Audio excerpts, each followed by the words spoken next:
అందరికీ వందనములు. నేను Benjamin Komanapalli junior, pastor of new city church, Hyderabad. నేను మిమ్మల్ని న్యూ సిటీ చర్చ్ పాడ్కాస్ట్కి ఆహ్వానిస్తున్నాను. ఈ పాడ్కాస్ట్లో న్యూ సిటీ చర్చ్లో బోధించబడిన వర్తమానాలు వినగలుగుతారు. ఇప్పుడు వినబోతున్న వర్తమానము ద్వారా విశ్వాసములో ఎదిగి బలపరచబడతారని, ఆశీర్వదించబడతారని నమ్ముతున్నాను. Allow me to get into the word directly. Jeremiah chapter 6 verse 14. ఇర్మియా 6వ అధ్యాయం 14వ వచనం. ఇర్మియా గ్రంథము 6వ అధ్యాయము 14వ వచనం. సమాధానము లేని సమయమున సమాధానమని చెప్పుచు నా ప్రజలకున్న గాయమును పైపైన మాత్రమే బాగు చేయుదురు.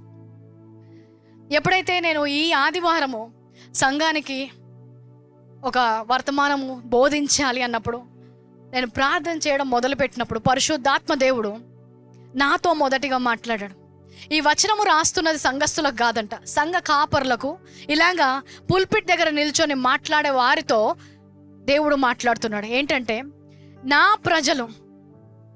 ప్రజలు అంటే వీరు రక్షించబడిన వారు, సంఘానికి వచ్చేవారు, ప్రతి ఆదివారము కూడా ఆయన సంఘానికి వచ్చేవారు. వారు ఎలాగున్నారంట? సమాధానము లేకుండా ఉన్నారంట. ఇంగ్లీష్ వర్డ్స్లో they are broken and shattered. పైనుంచి అందరూ కూడా ఆదివారం బాగానే రెడీగా వస్తున్నారు, అందరూ కూడా ఆరాధన సమయంలో ఆరాధిస్తున్నారు, చేతులెత్తి ఆరాధిస్తున్నారు, గంతులు వేస్తున్నారు, వాక్యాన్ని స్వీకరిస్తున్నారు. కానీ లోపల సమాధానము లేదు అని ప్రార్థన చేస్తున్నప్పుడు ఎన్నో హృదయాలు గాయపరచబడినట్లు, ఎన్నో జీవితాలలో సమాధానము లేకుండా ఉన్నట్లు పరిశుద్ధాత్మ దేవుడు చూపించినప్పుడు, నేను మొదటిసారిగా కొన్ని విషయాలకు నా కళ్ళు తెరవబడ్డాయి. ఎన్నోసార్లు సంఘానికి వచ్చినప్పుడు మన సంఘములో అయితే దేవుని యొక్క వాక్యము వినడం మాత్రమే కాదు, కానీ దాన్ని మనము స్వీకరించడానికి అనేకమైన పద్ధతులు వాడుతుండొచ్చు. కొంతమంది ఏదైతే మాట అప్పుడు పరిశుద్ధాత్మ, ఎందుకంటే ఇప్పుడు మాట్లాడేది ఎవరు? ఇప్పటి వరకు పాస్టర్ అర్పిత మాట్లాడింది, ఇక్కడి నుంచి మాట్లాడేది నేను కాదు, పరిశుద్ధాత్మ దేవుడు. హల్లెలూయా. సో మాట్లాడినప్పుడు ఈ మాట పరిశుద్ధాత్మ దేవుడు నాతో మాట్లాడుతున్నాడు అనగానే కొంతమంది నోట్స్ రాసుకుంటారు, లేకపోతే ఆ వాక్యము రాసుకుంటారు. కొంతమంది ఇప్పుడు ఫోన్స్ వచ్చాయి కాబట్టి ఆ వాక్యాన్ని స్క్రీన్ షాట్ తీసుకుంటారు. అవన్నీ చేస్తున్నప్పుడు వాళ్ళు ఏంటంటే వాక్యము స్వీకరిస్తున్నారు. కొంతమంది అయితే ఆ వాక్యము మమ్మల్ని దాటిపోవద్దు అని లేచి నిలుచొని చప్పట్లు కొడతారు. కొంతమంది ఆమేన్ అంటారు, కొంతమంది హల్లెలూయా అంటారు, కొంతమంది తలలు ఊపుతుంటారు, కొంతమంది ఏమి మాట్లాడకుండా మౌనంగా ఉంటారు. ఎవరైతే ఈ మౌనంగా ఉన్నారో ముందర నేను ఏమనుకునేదాన్ని అంటే, సరే వీళ్ళు రకరకాల సంఘాల నుంచి వస్తున్నారు కదా, వారికి ఏం బోధించబడిందో తెలీదు, అందుకే వారు అలాగా స్వీకరిస్తున్నారేమో అనుకున్నాను. కానీ ఎప్పుడైతే దేవుడు మాట్లాడడం మొదలు పెట్టాడో ప్రతి ఒక్కరి హృదయాల్లో గాయాలు చూపెట్టడం మొదలుపెట్టాడు. ఎలాగా ప్రతి హృదయంలో కూడా కొన్ని దెబ్బలు తినడం ద్వారా, వారి జీవితంలో ఉన్న అనుభవముల ద్వారా ఎలాగైతే వారు నలిగిపోయి ఉన్నారో చూపెడుతున్నారు. ఎవరంట? నా ప్రజలు. నలిగిపోవడం, విరగపోవడం, లేకపోతే గాయము పొందడం అనేది దేవుని బిడ్డలకు సంభవిస్తుందా అంటే సంభవిస్తుంది. అయితే ఇక్కడ ఉన్న ప్రీస్ట్ అంటే సంఘ కాపర్లతో ఏమంటున్నాడంటే, అలాంటి వారు వచ్చినప్పుడు మీరు ఏం చేస్తున్నారు? సమాధానం అని పైన చెప్పి వెళ్ళిపోతున్నారు. లోపల ఉన్న గాయాలను మీరు మానపట్లేదు. వస్తున్నారా అంటే వస్తున్నారు, మళ్ళీ అదే గాయముతో వెళ్ళిపోతున్నారు అన్నప్పుడు పరిశుద్ధాత్మ నాతో మాట్లాడినప్పుడు నేను వెంటనే ప్రార్థన చేశాను. ఏంటి ప్రభా, మరి ఈ గాయాలు ఎవరు కట్టగలుగుతారు? గాయం పడడం అనేది తప్పకుండా ప్రతి ఒక్కరి జీవితంలో రకరకాలుగా మీ జీవితంలో మీరు అనుభవించి ఉండొచ్చు. కొంతమంది విడవబడి ఉండొచ్చు, చిన్నప్పటి నుంచి కూడా తల్లిదండ్రులు లేరు, లేదంటే తండ్రి వదిలేసి వెళ్ళిపోయాడు, తల్లి వదిలేసి వెళ్ళిపోయింది. ఎలాంటి కుటుంబం నుంచి వచ్చారో, ఎలాంటి బాల్యము వారి జీవితంలో ఉందో తెలియదు, కానీ దానివల్ల వారు ఒంటరితనము అలవాటు అయిపోయి ఉంటారు. కొంతమంది తిరస్కరించబడి ఉంటారు. నువ్వు పనికిరాని దానివి, లేదంటే నువ్వు మంచిగా లేవు, స్కూల్లో కాలేజ్లో బుల్లీ చేసి ఉంటారు, లేదంటే వారిపై అనరాని మాటలు అని వారిని తిరస్కరించి ఉన్నప్పుడు వారే ఒక సెల్ఫ్ డౌట్ అనే ప్లేస్కి వెళ్ళిపోయి ఉండొచ్చు. కొంతమంది మోసము చేయబడి ఉండొచ్చు, మోసపోయి ఉండొచ్చు. ఎవరు? వారి సొంత వాళ్ళే, కుటుంబస్తులే మోసం చేసి ఉండొచ్చు, స్నేహితులే మోసం చేసి ఉండొచ్చు, లేదంటే వారి సొంత భర్తనే వారిని మోసము చేసి ఉండొచ్చు. సో రకరకాల పరిస్థితులను బట్టి ఎన్నో రకాల గాయాలు ప్రతి హృదయములో ఉండవచ్చు. కొంతమందికి అవమానము జరిగి ఉండొచ్చు. నువ్వేం అనలేదు, అయినా కూడా అక్కడ అనరాని మాటలని ఆ ఉద్యోగంలో నేను అవమానపరిచి ఉండొచ్చు. కొంతమందికి అన్యాయము జరిగి ఉండొచ్చు. నీ పక్షాన ఉండాల్సిన వారు నీకు వ్యతిరేకంగా వెళ్ళి అన్యాయమైన తీర్పు నీ మీద తీర్పి ఉండొచ్చు. సో ఎలాంటి గాయము తో ఉన్నారో నాకు తెలియదు, కానీ ఒకటి మాత్రము నిజం ఏంటంటే ఈ లోకంలో ఉన్నప్పుడు మీకు శ్రమ అని చెప్పాడు. కేవలము ఆ గాయాలు కొంతమంది మీరు చేసిన తప్పుల వల్ల గాయమై ఉండొచ్చు, మీరు మాట్లాడిన మాటలు బట్టి గాయమై ఉండొచ్చు, మీరు తీసుకున్న నిర్ణయాలను బట్టి కూడా గాయపడి ఉండొచ్చు. కానీ కొంతమంది విశ్వాసములో ఉన్నాము, ప్రతి ఆదివారం సంఘానికి వస్తున్నాము, ప్రతిసారి కూడా దేవుని మాట వింటున్నాము, అయినా కూడా నా జీవితంలో ఇలాంటి గాయాలు ఎందుకు అవుతున్నాయి? సో ఈ గాయాలు ఒక్కొక్కసారి చిన్న చిన్న దెబ్బలుగా ఉండొచ్చు. అందరికీ ఒక అనుభవం ఉంటుంది, ఏంటి, చిన్నప్పుడు పడిపోయినప్పుడు దెబ్బలు తాకుతాయి, అక్కడక్కడ చిన్న చిన్న మరకలుగా మిగిలిపోతాయి. అయితే ఈ గాయములు ఏమి ఒక మనిషిని చంపవు, ఆ గాయంతో ఎవరు చనిపోరు. కానీ ఆ గాయము మాంచకుండా అక్కడే వదిలేస్తే ఆ గాయం ఏమవుతుందంటే ఇన్ఫెక్షన్ వచ్చేస్తుంది. దాంట్లో మొత్తము కూడా పస్ పట్టినప్పుడు ఏమవుతుంది, ఆ ఇన్ఫెక్షన్ ద్వారా ఒక మనిషి చనిపోవచ్చు. సో ఏమవుతుంది, క్రైస్తవులుగా ఉన్నప్పటికీ కూడా ఆ గాయాలన్నీ లోపల పెట్టుకొని అలాగే వచ్చి, ఇంగ్లీష్లో ఏమంటారంటే యూ పుట్టింగ్ బ్యాండేడ్స్ అంటారు. అంటే పైనుంచి ఏదో అతికినట్టు ఏదో అతికిస్తున్నాం, కానీ లోపల నుంచి ఆ గాయము మాంచకపోతే ఒక వ్యక్తిని చూసినప్పుడు అబ్బా కోపిష్టి వ్యక్తి, ఈ బండ అసలు కదలడు, కఠినమైన మనసు గలవాడు, అలాంటి వ్యక్తిగా అతడు జన్మించలేదు. కానీ ఆయనకి వారి జీవితంలో వారు పొందిన గాయాల ద్వారా, వారికి ఉన్న అనుభవాల ద్వారా, ఎంతోమంది వారి హృదయాన్ని గాయపరచడం ద్వారా కొంతమంది మనుషులు అలాగ అయిపోయారంట. ఇప్పుడు వారి గుర్తింపు ఏమైపోయింది, ఇతను కోపిష్టి, ఈమె ఒక కఠినస్తురాలు.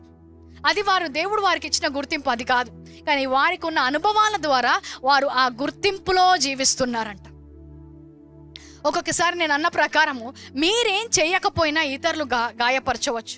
వాక్యంలో మనం చూసినట్లయితే దావీదు జీవితం చూస్తాం. 1 సమూయేలు 16వ అధ్యాయం. ఈరోజు నేను మాట్లాడే వాటివి కేవలము శారీరకంగా మీరు చూసే గాయాలు కాదు. ఈరోజు మీరు కూర్చున్నారు, వింటున్నారు, కానీ నీ హృదయములో గాయం ఉంది, నీ మనసులో చాలా పెద్ద గాయం ఉంది, నీ పక్కవారే అది చూడలేకపోతున్నారు. కానీ దేవుడు ఆ గాయాన్ని చూశాడు, ఆ గాయాన్ని కట్టాలనుకుంటున్నాడు, ఆ గాయము మాన్పివేసి గొప్ప జీవితం నీకు ఇవ్వాలనుకుంటున్నాడు. హల్లెలూయా. అందుకనే మీరు ఈ వాక్యం వింటున్నారని నేను నమ్ముచున్నాను. హల్లెలూయా. సో 1 సమూయేలు 16వ అధ్యాయంలో మనం చూసినట్లయితే దావీదుని ఒక రాజుగా అభిషేకించడానికి సమూయేలుని దేవుడు పంపిస్తున్నాడు. ఒక రాజు యొక్క పట్టాభిషేకం అనే ఒక ఈవెంట్ చాలా గొప్పది.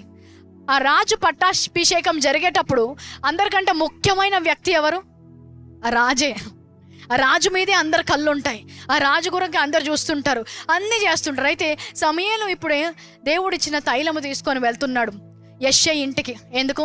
ఆ రాజుని పట్టాభిషేకం చేయడానికి అని. అక్కడికి వెళ్తే యెష్షయి ఏం చేస్తాడు, యెష్షయికి చెప్తాడు సమూయేలు, నీ ఇంట్లోంచి ఇజ్రాయేలు దేశముకే ఒక రాజు రాబోతున్నాడని. గొప్ప శుభవార్త ఏంటి, ఈ గృహములోంచి దేవుని కొరకు నిల్చునే ఒక రాజు, ఈ దేశానికే రాజు రాబోతున్నప్పుడు యెష్షయి ఆనందపడ్డాడు అనుకుంటా. తన కుమారులను పిలిచాడు, అందరూ వచ్చారు, తైలముతో అభిషేకించాల్సిన సమయం వచ్చింది. అందరినీ అభిషేకించడానికి వెళ్తుంటే ఈ దేవుడు ఇతను కాదు అందరు అయిపోయారు. సమూయేలు ఏంటి అందరు అయిపోయారంటే ఇంకా ఎవరైనా ఉన్నారా అని అడుగుతున్నాడు. అంటే ఇంకొకరు ఉన్నారని తండ్రే మర్చిపోయాడంట. ఇప్పుడు సమూయేలు వచ్చి ఈ గృహములో నుంచి ఒకరిని రాజుగా చేస్తున్నాడన్నప్పుడు యెష్షయి ఎంతగా ఆనందించాలంటే తన కుమారులందరినీ తీసుకొని రావాలి. ఒక విధంగా చెప్తే ఎంతమందికి ఈ అనుభవం ఉందో లేదో కానీ ఇంట్లో చిన్న కుమారుడు లేకపోతే చిన్న కుమార్తెకి ఎక్కువ ప్రాధాన్యత ఉంటుంది. మీరు ఫస్ట్ బోర్న్ కాబట్టి అలా అంటున్నారు పాస్టర్ అనొచ్చు. Anybody will agree with me? First borns, మొదటగా పుట్టిన వారు ఎవరైనా చిన్న పిల్లల్ని తప్పకుండా మంచిగా చూసుకుంటారు, తప్పకుండా వాళ్ళని ఇంక్లూడ్ చేస్తారు, వారికి ప్రత్యేకమైన స్థానం. తల్లిదండ్రులకు తెలియదేమో, ఫస్ట్ బోర్న్స్ మాకు తెలుసు. వాళ్ళు లేకుండా మాత్రం ఏ బాబు, పెద్దోడివి కదా నువ్వు పర్వాలేదు, నువ్వు వదిలేస్తాయి, పెద్దదానివి కదా నువ్వు పర్వాలేదు, చెల్లి చిన్నది కదా, తమ్ముడు చిన్నోడు కదా. సో ఏమవుతుంది, చిన్న పిల్లలకి ఎక్కువ అటెన్షన్ ఉంటుంది. కానీ ఈ కుటుంబంలో ఏంటి రివర్స్గా ఉంది. అందరికంటే చిన్న దావీదు ఆయనని మర్చిపోయారంట. సో నార్మల్గానే ఐ థింక్ ఆ చిన్నపిల్లల హృదయం కూడా అలాగుంటుందంట. ఆఖరిలో పుట్టిన వారికి మమ్మీ మొత్తం నాకే కావాలి, డాడీ మొత్తం నాకే కావాలి. ఇంక వాళ్ళు పుట్టినప్పటి నుంచి ఫస్ట్ బాన్స్కి సెకండ్ బాన్స్ ఇక తర్వాత ఉన్న వాళ్ళకి తెలుసు, వాళ్ళు పుట్టినప్పటి నుంచి ఇంకా ప్లేస్ ఖాళీ చేయాలి, ఎందుకు చిన్నవారికే మొత్తం కావాలని. అలాగే తల్లిదండ్రులకు కూడా సారీ టు సే దట్, కొంతమంది తల్లిదండ్రులకు కూడా చిన్నవారిపై డాడీ ఫేవరెట్, వీళ్ళు మమ్మీ ఫేవరెట్ అంటారు. మోస్ట్లీ యంగ్ పీపుల్ అంటే యంగ్స్టర్స్ కంటే అందరికంటే చిన్న వాళ్ళకి ఉంటుంది. అయితే ఇక్కడికి వచ్చినప్పుడు యెషయా ఏంటంట, ఇంకొక వ్యక్తి ఉండాలి ఆలోచిస్తున్నాడంట తన చిన్న కుమారుని గురించి. అక్కడ వెనకాల ఎవరో ఉంటారో, వెనకాల ఎవరైనా వెళ్ళి తీసుకొని రండి, అక్కడ గొర్రెలను మేపుతున్నాడు అంట. దావీదు తన సొంత కుటుంబంలోనే తిరస్కరించబడ్డాడు. దావీదు ఏం చేశాడని తిరస్కరణకు లోనయ్యాడు? తన తండ్రిని ఏమనలేదు, తన అన్నలను ఏమనలేదు, ఆయనకి ఇచ్చిన పని ఆయన చేస్తున్నాడు. కానీ కుటుంబం ఏమంట తిరస్కరించి ఆయన గురించి మర్చిపోయారు. ఆ రోజు ఎవరో గుర్తు చేస్తే జ్ఞాపకం వచ్చే పరిస్థితిలోకి వెళ్ళారు. ఎవరు? అభిషేకించబడుతున్న వ్యక్తి, దేవుడు ఎన్నుకున్న వ్యక్తి, దేవుని యొక్క తైలముతో అభిషేకించబడుతున్న వ్యక్తి. దావీదుపై తైలం ఉన్నా కూడా ఆయన హృదయంలో గాయాలున్నాయి. కేవలం అభిషేకించబడినందుకు ఆ గాయాలు వెళ్ళిపోవు. అభిషేకము తలపైన ఉంటుంది, గాయము హృదయంలో ఉన్నవారు ఉంటారు. ఆయన జీవితంలో చూసినట్లయితే సౌలు కొరకు కూడా ఆయన నిలుచుంటాడు.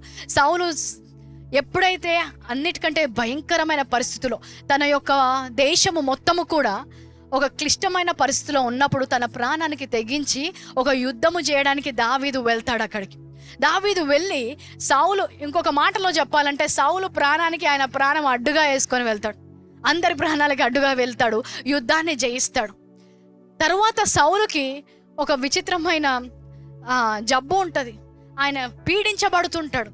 అప్పుడు కూడా దావీదు వచ్చి తనకు ఉన్న నేర్పరితనంతో అక్కడ దేవుణ్ణి ఆరాధిస్తున్నప్పుడు సౌలు మీద ఉన్న దురాత్మ వెళ్ళిపోయేదంట. అంటే ఈయన సౌలుకి కూడా ఎలాంటి పక్షపాతము లేకుండా నిస్వార్థమైన సేవ చేస్తున్నాడు. సౌలు ఏం చేస్తున్నాడు? 1 సమూయేలు 18వ అధ్యాయం 11వ వచనం. ఒకప్పుడు సౌలు చేతిలో ఒక ఈట ఉండగా దావీదును పొడిచి గోడకు బిగించుదనుకొని సౌలు ఆ ఈటను విసిరెను అంట. వాట్? దావీదు చిన్న పిల్లోడు, నీ కొరకు యుద్ధములో నిల్చున్నాడు, నీకు బాధగా ఉంటే వచ్చి నీకు హెల్ప్ చేస్తున్నాడు, సహాయం చేస్తున్నాడు.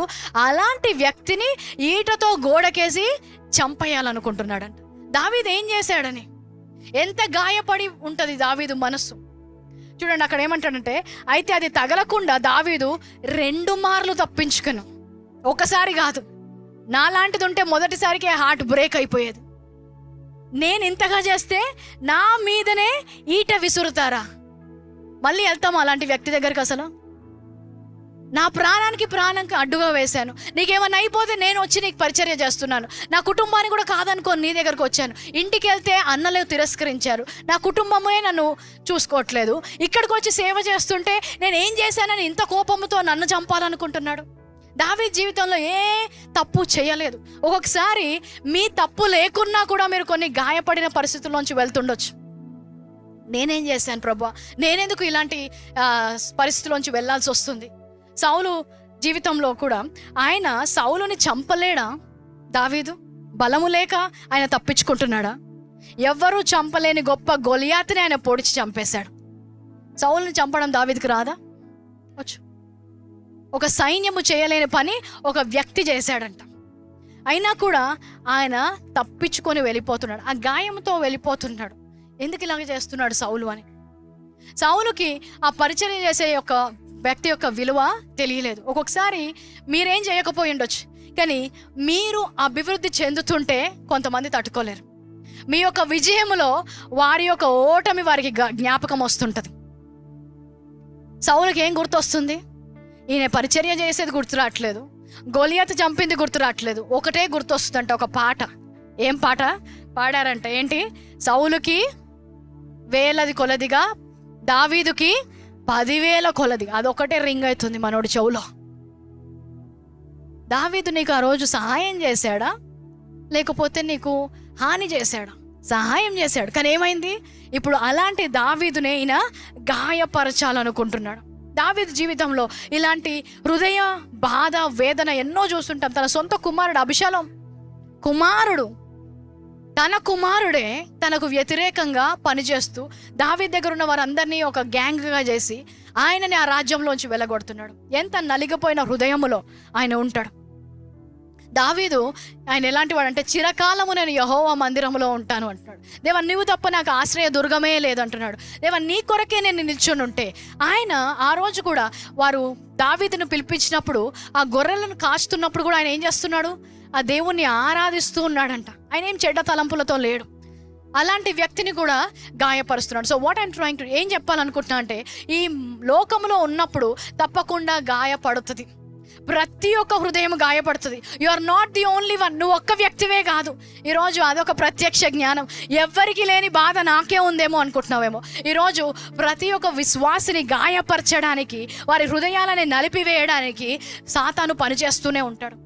యేసు క్రీస్తు కూడా వాక్యం ఏం చెప్తుందంటే, ఆయన ఎక్కడికి వెళ్ళినా కూడా మంచి చేస్తూ వెళ్ళాడంట. అనారోగ్యం వస్తే ఆరోగ్యం ఇచ్చాడు. దయ్యాలు పెట్టి పీడించబడుతుంటే వారిని విడిపించాడు. ప్రభువా, నాకు ఇది అవసరత ఉంది అంటే అవసరత తీర్చాడు.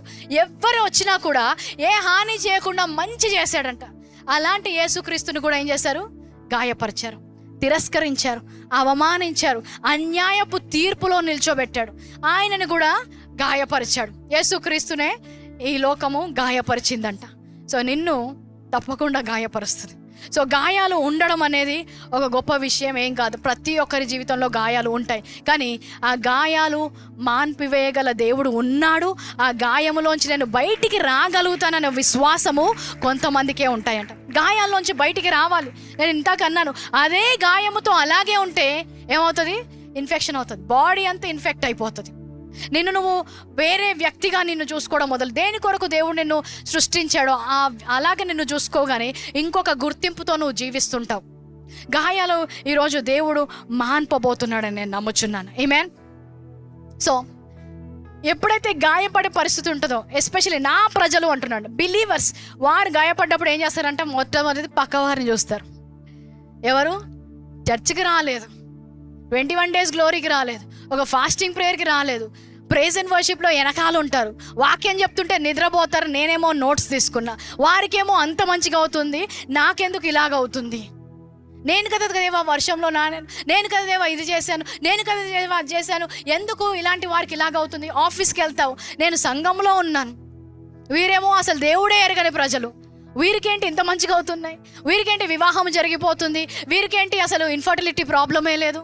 ఎవరైనా ఉన్నారా ఆ పరిస్థితిలో? ఎవ్వరు లేరా? నేను ఒక్కదాన్నే ఉన్నానా? నిజం చెప్పొచ్చా?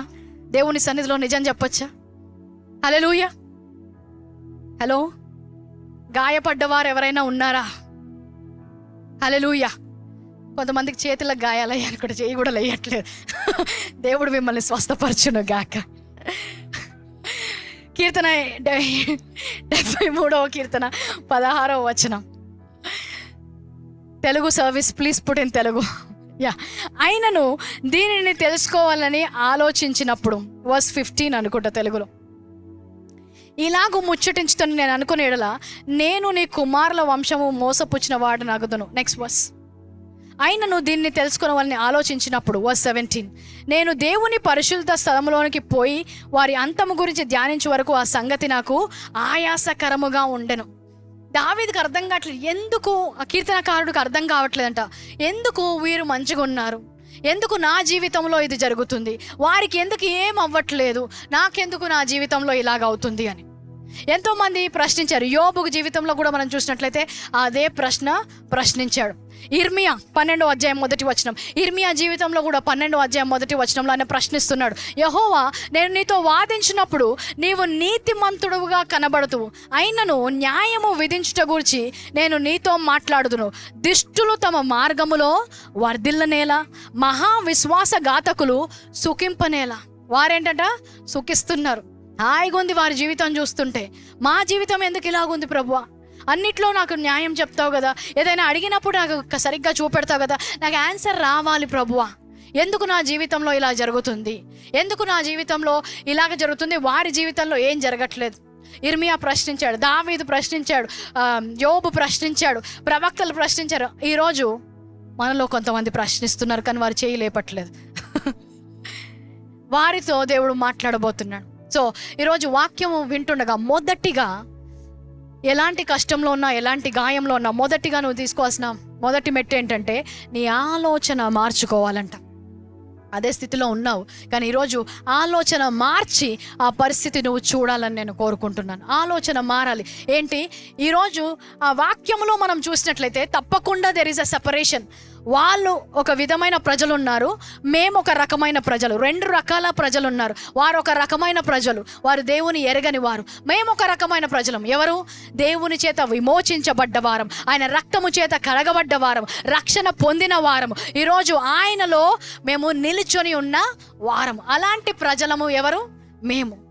సో అలాంటి ప్రజలు వారిలాగా, వారికంటే భయంకరమైన పరిస్థితిలో ఉంటారా, గొప్ప పరిస్థితిలో ఉండాలా? దేవుని ప్రజలు ఎప్పుడు కూడా వారికంటే మంచి పరిస్థితిలోనే ఉండాలి. కానీ ఎప్పుడైతే ఆ గాయములో ఉంటావో నీకు వారే బెటర్ ఉన్నట్టు అనిపిస్తారు. చూడండి, ఏదైనా ఒక విలువ గలది ఉన్నప్పుడు, ఫర్ ఎగ్జాంపుల్ ఉదాహరణకు ఈ భూమిలో చాలా రాళ్ళు ఉంటాయి, రంగురాళ్ళు అంటారు, అనేకమైన స్టోన్స్ ఉంటాయి. అన్నిటికంటే విలువైన రాయి ఏంటి? వజ్రం. హల్లెలూయా. వజ్రము ఉన్నంత మెరుపు దేనికి లేదంట. వజ్రంకు ఉన్నంత విలువ. వజ్రము పెట్టగానే I also like diamonds, all the women here like diamonds. ఎందుకు? అది ప్రెషియస్ థింగ్. నువ్వు నాకు you are precious in the sight of God అంటాడు. అంటే నువ్వు ఆయన యొక్క చూపులో విలువైన వ్యక్తి అంట. నేను చూసినప్పుడు ఒక లేడీస్కి బంగారు వజ్రాల నెక్లెస్ చూస్తే ఎలాగ ఆనందం వస్తుందో, దేవుని కూడా నేను చూసినప్పుడు ఏం చూస్తున్నానంట? డైమండ్స్ కనిపిస్తున్నాయంట. హల్లెలూయా. ఈరోజు నా కోసం ఆరాధించే మీరంతా ఎవరు? Diamonds. You are priceless precious people. So ఈ వజ్రము తయారయ్యేటప్పుడు, వజ్రము మనందరినీ బయట నుంచి చూసినప్పుడు అందరూ ఎలా ఉంటారు? అందరిలాగానే ఉంటారు, ఆర్డినరీ. కానీ ఆయన కనులు చూస్తున్నాయి. ఎవరిని చూస్తున్నాయట? వజ్రాలను చూస్తున్నాయంట. వజ్రము తయారు కాకముందు కూడా ఒక గ్రాఫైట్ అంటే పెన్సిల్, ఎంతమందికి తెలుసు? పెన్సిల్ చెక్కినప్పుడు అందులోంచి ఒక బ్లాక్ కలర్ కార్బన్ గ్రాఫైట్ వస్తుంది. అలాంటి రాళ్ళన్నీ కూడా ఎప్పుడైతే భూమి యొక్క మధ్య భాగంలోకి వెళ్తాయో, అంటే అక్కడ చాలా వేడి ఉంటుంది. మనమందరము కూడా పైన ఉన్నాము, భూమి పై పొరలో ఉన్నాము. దాని కింద ఇంకో పొర ఉంటుంది, దాని కింద ఇంకో పొర ఉంటుంది. ఆ పొరలోకి వెళ్ళినప్పుడు ఏంటంటే భయంకరమైన వేడి. అక్కడ ఉష్ణోగ్రత 1000 degrees Celsius, 100 కాదు. 100 అయితే ఏమవుతుంది? బాయిల్ అయిపోతారు. 100 అయితే ఉడికిపోతుంది. ఇక్కడ ఎంతంట? 1000 అంటే ఏమవ్వాలి? ఈ పాటికి ఆవిరైపోవాలి. కానీ ఈ కార్బన్ ఆ యొక్క వేడిలోకి వెళ్ళినప్పుడు ఆవిరవ్వదంట, ఉడికిపోదంట. ఆ లోపల నుంచి ఆ కార్బన్లో ఏదో జరగడం మొదలవుతుందంట ఆ వేడిలో. అంత మాత్రమే కాదు, ఇది లోపల ఉంది కాబట్టి, ఒక 100-120 మైళ్ళ లోపల ఉంది కాబట్టి దాని మీద భయంకరమైన ఒత్తిడి ఉంటుంది. భూమి యొక్క బరువు దాన్ని ఒత్తుంటుంది. సో ఆ ఒత్తిడిలో ఉన్నప్పుడు ఏమవుతుంది? ఏదైనా ఒక వస్తువుని తీసుకొని ఒత్తిడిగా గట్టిగా నొక్కినప్పుడు ఏమైపోవాలి? అది విరిగిపోవాలి. కానీ ఈ రాయి విరిగిపోదంట. ఏమవుతుంటుంది? అందులోంచి ఒక నూతనమైన పదార్థము రావడం మొదలు పెడుతుందంట. హల్లెలూయా. సో ఈ యొక్క వేడిలోంచి, ఈ యొక్క ఒత్తిడిలోంచి ఏదైతే సాధారణమైన రాయిగా ఉండాలో ఒక అసాధారణమైన రాయిగా మారడం మొదలు పెడుతుందంట. ఆ ఒత్తిడి వేడిలోనే ఉండిపోదు, కొన్ని రోజుల్లో అది బయటికి వస్తుంది, సర్ఫేస్ మీదకి వస్తుంది. వచ్చినప్పుడు వీరు వాటిని పోగు చేసి దాన్ని తీసుకెళ్ళి దాన్ని శుభ్రపరిచి దాన్ని సరిగ్గా దాన్ని సానబెట్టినప్పుడు ఏమవుతుంది? ఏ రాయికి లేని మెరుపు ఆ రాయికి వస్తుందంట. ఏ రాయికి లేని విలువ ఆ రాయికి వస్తుందంట. ఒక రాయికి విలువ ఇవ్వడానికి అలాంటి ఒత్తిడి వేడి నుంచి వెళ్తే దేవుని యొక్క వజ్రాలు మీరు. హల్లెలూయా. ఒత్తిడి గాయాల నుంచి వెళ్ళినప్పుడు మిమ్మల్ని అణచడానికి, మిమ్మల్ని ఏమంటారు, ఆవిరి చేయడానికి రాలేదంట. ఒక నూతనమైన వ్యక్తిగా మార్చడానికి వస్తున్నాడంట. ఈ యొక్క ప్రపంచములోనే ఈ సంఘము నిల్చున్నప్పుడు, నా బిడ్డలు నిల్చున్నప్పుడు ఒక విలువ గలమైన వారిగా వారిని ఈ లోకానికి పరిచర్యం చేయడానికి తీసుకొని వస్తున్నాడంట. హల్లెలూయా. నార్మల్ రాయి అయితే ఆ ఒత్తిడికి కూలిపోవాలి. నువ్వు అందరిలాంటి సాధారణ వ్యక్తివి కావు. అందుకనే నువ్వు వెళ్ళిన పరిస్థితి వేరే వాడు వెళ్ళుంటే కూలిపోయేవాడు, కానీ నువ్వు కట్టబడ్డావు. ఈరోజు నువ్వు నిలుచున్నావు. ఈరోజు ఏదైనా కూడా ఆయన సంఘములోనే నువ్వు ఉన్నావంట. ఎందుకు? ఒత్తిడి వచ్చేది మనల్ని కూల్చడానికి కాదు, ఆ పరిస్థితి వచ్చేది నన్ను నాశనం చేయడానికి కాదు, నన్ను ఆవిరి చేయడానికి కాదు. ఆ పరిస్థితి వచ్చినప్పుడు నాలో ఒక జీవము, నాలో ఒక నూతనమైన క్రియ జరగబోతుంది. మనమందరము కూడా క్రీస్తు వారమై ఉన్నాము అని చెప్తున్నాడు. హల్లెలూయా. సో ఈరోజు ఆయన రక్తము చేత కొనబడ్డము మాత్రమే కాదు, కానీ నీ రక్తము కూడా ఆయన మార్చివేశాడు. ఈరోజు ఆయన రక్త సంబంధులుగా మనల్ని చేశాడంట. లోపల అణువు కూడా ఎవరికి చెందింది? యేసుక్రీస్తుకు చెందింది. అలాంటి యేసుక్రీస్తు ఒత్తిడిలోంచి వెళ్ళినప్పుడు ఏమైంది? ఆయన మళ్ళీ బయటికి రాకుండా ఉండిపోయాడా? లేదు. ఆ సమాధి ఎంత ఒత్తిడి పెట్టినా, అక్కడ ఎలాంటి చీకటి ఉన్నా కూడా సమాధిని గెలిచి బయటికి వచ్చి పునరుత్థానమైన దేవుడు, అలాంటి దేవుని ఆత్మ నీ అణువు నింపబడి ఉందంట. అలాంటి ఆత్మతో నింపబడిన నీ శరీరము ఒత్తిడిలోకి వెళ్ళినప్పుడు ఏమవ్వాలి? అనగబడదు. ఒక నూతనమైన ప్రకాశించే వ్యక్తిగా మారుతావంట. ఇర్మియా కూడా అదే మాట చెప్తున్నాడు. ఇర్మియా అడుగుతున్నాడు, ప్రభువా ఎందుకు ప్రభువా నాకు ఇలాగ అవుతుంది అన్నప్పుడు ఇర్మియా 12:5 నీవు పాదచారులతో పరిగెత్తగా వారు నిన్ను అలియగొట్టిరి కదా, నీవు రౌతులతో ఎలాగ పరిగెడతావు? నువ్వేం చేస్తున్నావు? జస్ట్ అందరితో నడుస్తూ అందరితో కాంపిటీషన్లో ఉంటే నువ్వు అలసిపోతున్నావు. కానీ ఇంకొక కాంపిటీషన్ ఉంది నీకు. ఏది? అందరూ పరిగెత్తే పరుగు కాదంట, ఇది కొంతమంది మాత్రమే పరిగెత్తగలరంట. ఏంటి? అందరూ కూడా రన్నింగ్ రేస్కి వెళ్ళినప్పుడు ఏం చేస్తారు? అందరు లైన్లో నిల్చుంటారు, అందరూ కూడా అక్కడ మనుషులే ఉంటారు. ఎవరైనా రన్నింగ్ రేస్లో హార్సెస్ని చూసారా? చూడలేదు. పరిగెత్తినప్పుడు ఏం చేస్తారు? కంపీటింగ్ విత్ అక్కడ కనిపించే మనుషులతో పరిగెడుతున్నారు. కానీ ఆయన ప్రత్యేకపరిచిన వ్యక్తులు ఇతరులతో పరిగెట్టడానికి నిన్ను పిలవలేదు. నీకు ఒక నూతనమైన స్థానం ఉంది. వాళ్ళ కాళ్ళలో లేని బలము నీకుందంట. వారు పరిగెత్తలేని పరుగు నీ కొరకు ఉంది. వారు చేయలేని కార్యాలు నీకున్నాయి. వారైతే మనుషులతో మాత్రమే పరిగెత్తగలరు. నీ కాళ్ళైతే రథములతో రౌతులతో కూడా పరిగెత్తగలవు. హల్లెలూయా. మనుషులతో పరిగెత్తడానికే వాళ్ళ కాళ్ళని ట్రైన్ చేస్తారంట. 6 నెలలు ట్రైనింగ్ చేస్తారు. ఎందుకు? 10 నిమిషాలు పరిగెత్తడానికి. పొద్దున్న లేచి 5 గంటలకే పరుగు ట్రైనింగ్, జిమ్. ఎందుకు? వాళ్ళ కాళ్ళలో బలము చేయడానికి. ఎందుకు? ఇతరుల లాంటి మనుషులతో పరిగెత్తడానికి. కానీ నువ్వైతే రౌతులతో పరిగెత్తాలంటే అంటే నీకు ఎలాంటి ట్రైనింగ్ ఉండాలి? హల్లెలూయా. సో జెరమియా చాప్టర్ 12:5 నువ్వు రౌతులతో ఎలాగ పోరాడతావు? అనేక మంది ప్రవక్తలు ఉన్నారు, కానీ ఏలియా లాంటి ప్రవక్త లేడు. Go to 1 Kings 18:46. మొదటి రాజులు 18 యెహోవా హస్తము ఏలియాను బలపరచగా, దేవుని యొక్క హస్తము మిమ్మల్ని బలపరచునుగాక. అందరికీ బలం ఉంది, కానీ ఏలియాకి నూతన బలం వస్తుందంట. దేనికి బలము?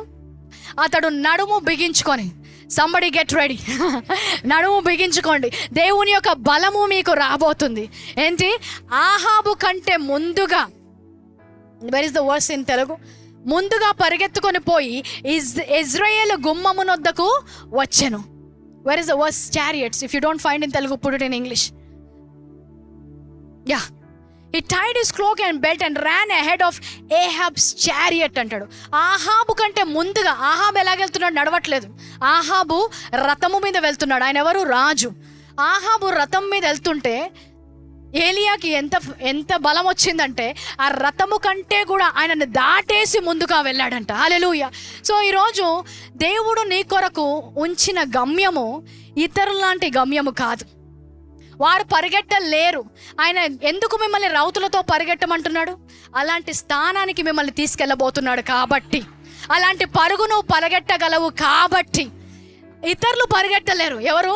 నా బిడ్డలు, నూతన సృష్టిగా మార్చబడ్డ వీరు శారీరకంగా మాత్రమే కాదు, అంతరంగములో అణువు వారిని శక్తితో నింపాను, పరిశుద్ధాత్మతో నింపాను, పునరుత్థాన శక్తితో నింపాను. వీరు మాత్రమే రౌతులతో పరిగెత్తగలరు. వీరు మాత్రమే రథములతో పరిగెత్తగలరు. సో ఈరోజు నూతన బలం ఇస్తున్నాడంట. సో ఈరోజు ఏదైనా కష్టములోంచి వెళ్ళినప్పుడు, గాయపడిన పరిస్థితిలోంచి వెళ్ళినప్పుడు, ఆ ప్రెషర్ ఎలాగైతే ఒక కార్బన్ లాంటి ఆర్డినరీ ఎలిమెంట్ని ఒక ప్రెషియస్ డైమండ్గా మార్చిందో, ఈరోజు అలాంటి ఒత్తిడి వచ్చినప్పుడు ఇతరులైతే నలిగిపోతారు, ఇతరైతే మళ్ళీ లేవలేరు. మనకైతే ఆ ఒత్తిడి మనల్ని లోపల నుంచి మార్చివేస్తుందంట. మనల్ని అయితే ఒక బలమైన వ్యక్తిగా మార్చబోతుందంట. ఒక నూతనమైన గమ్యము కొరకు, ఇంతకు ముందు ఎవరు పరిగెత్తలేని పరుగు కొరకు దేవుడు మనల్ని ఏర్పరచుకుంటున్నాడంట. హల్లెలూయా. అలాంటి దేవుని యొక్క బలము మనకు రాబోతుంది కాబట్టే ఆ పరిస్థితుల్లోంచి మనం వెళ్తున్నాం.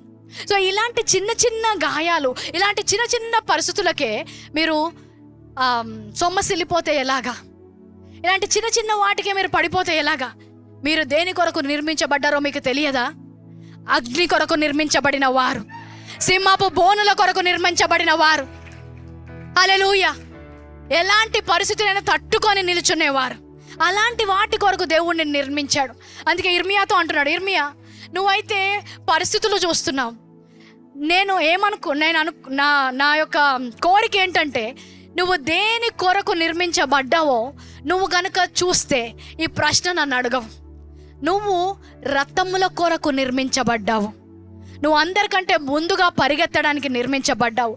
ఎవరు చేయలేని కార్యాల కొరకు నిర్మించబడ్డావు. అలాంటి స్థానము నీకు ఒకటి నేను ఇచ్చాను. ఆ స్థానం ఉంది కాబట్టే నేను అలాంటి పరిస్థితుల్లోంచి తీసుకొని వెళ్తున్నాను. చాలామందికి ఆ చిన్న శ్రమ వచ్చినప్పుడే ఈరోజు దేవుడు అడుగుతున్నాడు, దీనికే పడిపోతే ఎలాగా? గొప్ప కార్యము నీ ముందుంది. దీనికే అలసిపోతే ఎలాగా? ఇంకా గొప్ప ప్రయాణము నీ ముందుంది. ఈ చిన్న వాటికే నువ్వు మనసు నొచ్చుకుంటే ఎలాగా? ఇంకా గొప్ప గొప్ప వ్యక్తుల ముందు నిల్చోవాల్సిన సమయము నీకుంది అంటున్నాడు. అప్పుడే ఆగిపోయావా? అప్పుడే వెనకడుగు వేసావా? అప్పుడే నా వల్ల అవ్వదు ప్రభు అని ఇచ్చేసావా?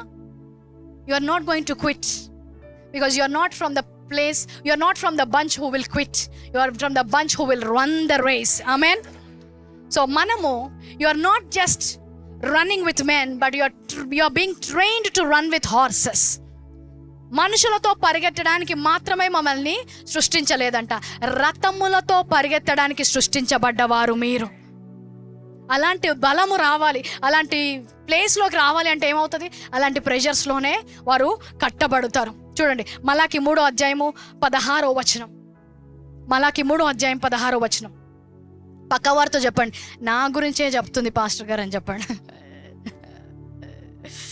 అప్పుడు యెహోవా యందు భయభక్తులు గలవారు ఒకరితో ఒకరు మాట్లాడుచుండగా యెహోవా చెవయోగి ఆలకించెను. మరియు యెహోవా యందు భయభక్తులు కలిగి ఆయన నామము స్మరించి ఉండు వారికి జ్ఞాపకార్థంగా ఒక గ్రంథమందు ఆయన సముఖమందు రాయబడి ఉండెను. I think projection team please look in to the verses. The verses are not matching with the English version. Yeah. నా వారైనా నా స్వకీయమైన సంపాద్య ఉందురు, తండ్రి నన్ను సేవించు కుమారుని కనికరించినట్టు నేను వారిని కనికరింతును. ఈ లోకంలో ఎవరున్నారంట? నా వారు ఉన్నారు, నా స్వకీయమైన సంపాద్యం ఉన్నారు. ఈ లోకంలో చాలా మంది ఉన్నారు, అందులో కొంతమంది నా వారు ఉన్నారంట. ఎవరు వీళ్ళు? నా యొక్క బలము కలిగిన వారు, నా యొక్క ఆత్మ కలిగిన వారు. అందరిలాంటి వ్యక్తులు కాదు, అందరిలాగా జీవించడానికి వీరిని పెట్టలేదు, అందరిలాగా ఉండడానికి పెట్టలేదు. ఒక గొప్ప స్థానాలు వీరికి ఏర్పరచబడ్డాయి. అలాంటి వారు ఈ లోకంలో ఉన్నారు అని చెప్తున్నాడు. అలాంటి వారి గురించి మాట్లాడుతున్నప్పుడు ఏమంటాడంటే, వారికి వీరికి మధ్యలో తప్పకుండా ఒక గొప్ప తేడా చూపెట్టబోతున్నాడు. ఆమేన్.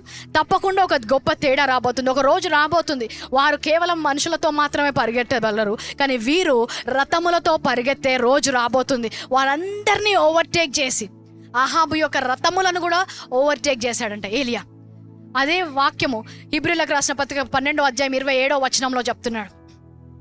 ఇంకొకసారి అను మాట చలింపజేయబడినని నిలకడగా ఉండు నిమిత్తము అవి సృష్టింపబడిన అన్నట్టు చలింపజేయబడనివి బొత్తిగా తీసివేయబడని అర్థం ఇచ్చుచున్నది. వావ్. ఏంటంట? కొన్ని చెలించబడతాయి అంటే కొన్ని కదిలించబడతాయి. ఆఖరి రోజుల్లో ఈ సృష్టి దేవుడు కదిలించబోతున్నాడంట. ఆఖరి రోజుల్లో చూడండి, ఆయన వాక్యంలో ఏమంటాడు? అంత్య దినములో నా ఆత్మ అందరి మీద కుమ్మరిస్తా అంటాడు. ఎప్పుడు కుమ్మరించబడింది పరిశుద్ధాత్మ? అపోస్తుల కార్యం 2వ అధ్యాయం. అంటే అప్పుడే ఆఖరి దినాలైతే ఇప్పుడు మనం ఎప్పుడున్నాం? ఆఖరి దినములు, ఆఖరి నిమిషాల్లో ఉన్నాం.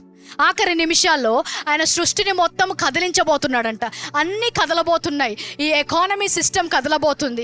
ఈ యొక్క పాండమిక్తో ఈ యొక్క సృష్టి కదలబోతుంది. అనేకమైన అనారోగ్యాలతో, అనేకమైన ఆర్థిక పరిస్థితులతో అన్నీ కూడా చెల్లించబోతున్నాయి, కదిలించబడబోతున్నాయి. కానీ వాటి మధ్యలో నిలకడగా ఉండే వారిని ఆయన లేపుతున్నాడంట.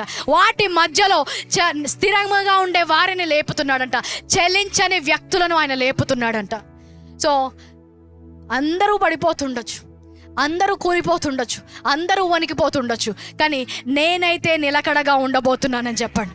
అలాంటి బలాన్ని దేవుడు నీకు ఇవ్వబోతున్నాడంట. అంత్య దినములో ఎలాంటి చలనములు ఉన్నా కూడా, ఎలాంటి ఆపదలు వచ్చినా కూడా నిలకడగా ఉండేలాగా దేవుడు నన్ను సిద్ధపరుస్తున్నాడు.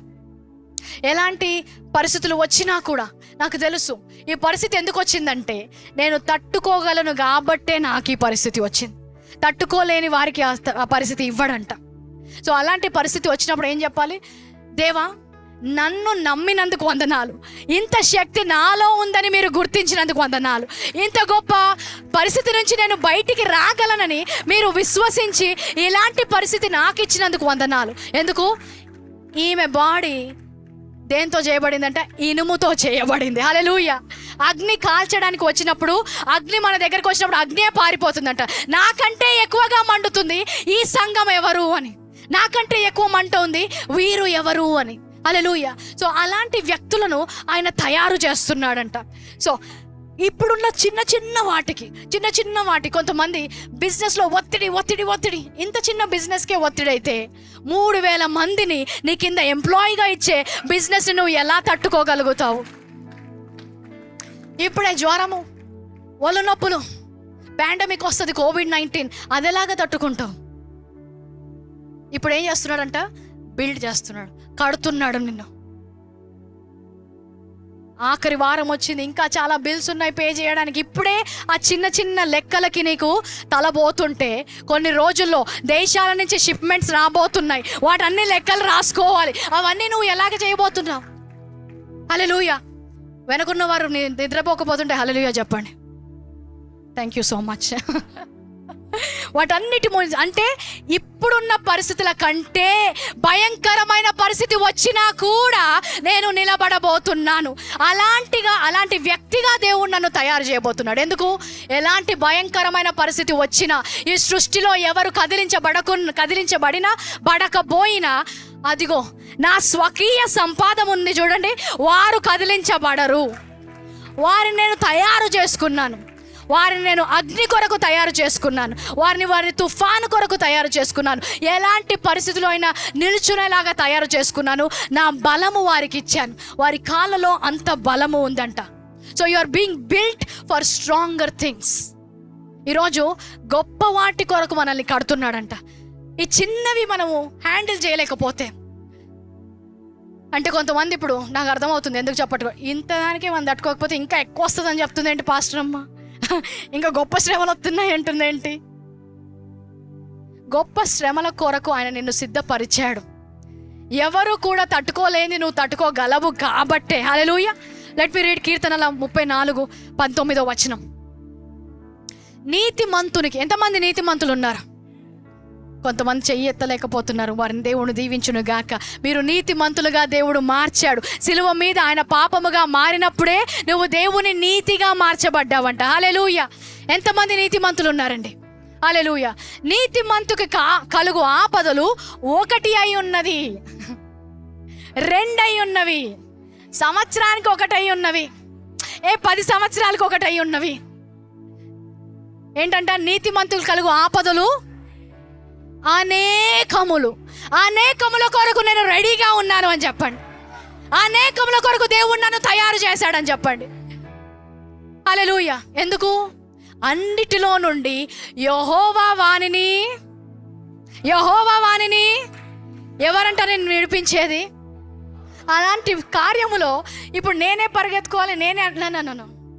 నా ఆత్మ నీకు ఎల్లప్పుడూ తోడై ఉంటుంది, నేను విడువను, నేను ఎడబాయను అంటున్నాడు. అలాంటి పరిస్థితుల్లో కూడా నేను విడిపించడానికి నా హస్తము అక్కడే ఉంది అంట. హల్లెలూయా. షడ్రక్, మేషక్, అబేద్నెగోలు ముగ్గురుగానే అగ్నిలోకి వెళ్ళాడు, వదిలేశాడా? 4వ వ్యక్తిగా అగ్నిలో ప్రత్యక్షమయ్యాడంట. నువ్వు గాయము నుంచి వెళ్తుంటే అక్కడ వదిలేసి ఓకే నువ్వు రందరేసి అనట్లేదు. నాయన నీతో ఉండి దీనిలోంచి మనం బయటికి వెళ్ళబోతున్నాం, ఈ అగ్ని నిన్ను కాల్చదు, అగ్ని వాసన కూడా నీకు రాదు, నేనున్నాను కదా నీతో అని ఆయన బయటికి విడిపించుకొని వచ్చాడంట. ఈరోజు గాయములు అనేకములో ఉన్నా కూడా వాటన్నిటి నుంచి ఆయన నిన్ను విడిపించబోతున్నాడు. ఈ చిన్న వచ్చినప్పుడల్లా కూడా దేవానికి స్తోత్రం, ఏదో గొప్పదాని కొరకు నా శరీరాన్ని సిద్ధపరుస్తున్నావు. నడుము నొప్పి వచ్చింది, ఓకే, నా నడుముతో దేవుడు ఏదో చేయబోతున్నాడు. హల్లెలూయా. కాళ్ళు నొప్పి వచ్చింది, నా కాళ్ళు ఏదో స్థలములోకి అడుగు పెట్టబోతున్నాయి. ఎవరో నిన్నేదో అన్నారు, దేవుడు అందరి ముందు ఘనపరచడానికి ఒక స్థలాన్ని సిద్ధపరుస్తున్నాడు. నీ వారు వదిలిపోయారు, లేదు, అందరూ నిన్ను ఆదరించేలాగా దేవుడు ఒక ద్వారాన్ని తెరవబోతున్నాడంట. ఈ పరిస్థితి నాకు ఎందుకు వచ్చింది? నువ్వు తట్టుకోగలవు కాబట్టి. ఈ పరిస్థితి నీకు ఎందుకు వచ్చింది? ఇంకా గొప్ప పరిస్థితి కొరకు నువ్వు తయారు చేయబడుతున్నావు కాబట్టే. ఎంతోమంది ఈరోజు నీవు పొందిన పరిస్థితిలోంచి వెళ్ళారు, వారి ఆత్మహత్య చేసుకొని చనిపోయారు. ఎందుకు? తట్టుకోలేక. కానీ నువ్వు తట్టుకున్నావు, కానీ నీ హృదయము తట్టుకుంది, నీ శరీరము తట్టుకుంది. So can you put your hands for yourself? ఈరోజు మీకు మీరే చప్పట్లు కొట్టుకోండి. ప్రభువా, నన్ను ఇంత బలమైన వ్యక్తిగా మార్చావు, ఇంత ఒత్తిడి నేను ఎలా తట్టుకున్నాను ప్రభువా? ఈరోజు ఒక్కసారి గతము చూసినట్లయితే ఎంత ఒత్తిడి తట్టుకొని బయటకు వచ్చావో ఒకసారి చూడండి. ఎన్ని శ్రమలు తట్టుకొని వచ్చావో చూడండి. ఎన్ని బాధలు తట్టుకొని వచ్చావు, ఎన్ని గాయాలు తట్టుకొని వచ్చావు. ఎందుకు? ఒక గొప్ప స్థలములోకి నిన్ను తీసుకొని వెళ్ళబోతున్నాడు. హల్లెలూయా. ఒక గొప్ప స్థలములోకి నిన్ను తీసుకొని వెళ్ళబోతున్నాడు. గాయపరచబడ్డాను. నా జీవితంలో కూడా నా తండ్రిని కోల్పోయినప్పుడు ఒక వ్యక్తి వచ్చి నాతో అంది, ఈరోజు నువ్వు గాయపడ్డావు కాదు, అనేకులను గాయమును కట్టే వ్యక్తిగా నిన్ను దేవుడు మార్చబోతున్నాడు అని. అస్సలు అర్థం కాలేదు ఆ రోజు. నా గాయమే నాకుంటే ఇంకొకటి గాయం గురించి నాకేంటి? నా గాయమే ఎవరు కట్టట్లేదు, నేను ఎవరి గాయాలు కడతాను అనుకున్నాను. కానీ నా గాయం కట్టడం మాత్రమే కాదు, కానీ ఈరోజు సజీవ సాక్షిగా నిల్చోబెట్టాడు. నేను ఎంతమంది అయితే ఒక తల్లిదండ్రులను కోల్పోయిన వారితో మాట్లాడినప్పుడు దేవుడు వారిని ఎంతగా ఆదరిస్తున్నాడో నాకే ఆశ్చర్యం వేస్తుంది. హల్లెలూయా. నువ్వు పొందిన పరిస్థితిని బట్టి అందులో నిన్ను ఎలాగ తయారు చేస్తున్నాడంటే, నీ వెనకొచ్చే వారికి నువ్వు సాక్ష్యముగా ఉండబోతున్నావు. నీ వెనకొచ్చే వచ్చే తరము కొరకు సాక్ష్యంగా ఉండబోతున్నాడు. నా తల్లి ఇలాంటి పరిస్థితి నుంచి, ఇంత ఒత్తిడి నుంచి వెళ్ళిందా? నీ సాక్ష్యము నీ బిడ్డలపై, వారి తరతరములపై ఉండబోతుంది. హల్లెలూయా. ఇలాంటి పరిస్థితి తట్టుకొని వచ్చింది. హల్లెలూయా. అంతమందికి రివైవల్ నైట్స్ గుర్తున్నాయి, ఉమెన్స్ రివైవల్ నైట్స్. ఎండాకాలం సరే, ఆ రోజు అంత ఎండలుంటాయి, హాయిగా ఏసీ సంధ్యలో రివైవల్ నైట్స్ చేసుకుందాం. ప్రార్థన చేసినప్పుడు 6 రోజులు నైట్స్ పెట్టాలి అన్నాడు. 6 రోజులు చేద్దాము. ప్రతిరోజు మహిమకరంగా జరగబోతుంది. ప్రతిరోజు ఆనందిస్తున్నాము, ఆ సాక్ష్యాలు వస్తున్నాయి, ఎన్నో స్వస్థతలు జరుగుతున్నాయి, దేవుడు గొప్ప కార్యము చేస్తున్నాడు అనుకున్నాను. 4వ రోజుకి వార్త వచ్చింది, ఏంటి? హాల్లో మీకు ప్లేస్ లేదు, బయట లాన్కి వెళ్ళాలి అని. పరిస్థితులు వస్తాయా? వస్తాయి. అందరూ కొంచెం కృంగిపోయారు. ఇవంతా ఇప్పుడు బయటికి తీసుకెళ్ళాలా? బయట పరిస్థితి బాగాలేదు కదా, ఎండగా ఉంటుందేమో, చెమటగా ఉంటుందేమో, ఫ్యాన్స్ లేవు, దోమలున్నాయి, ఈగలున్నాయి, ఏమున్నా కూడా దేవుడు చెప్పాడు 6 రోజులు చేయాలి, పదండి బయటికి వెళ్దామని.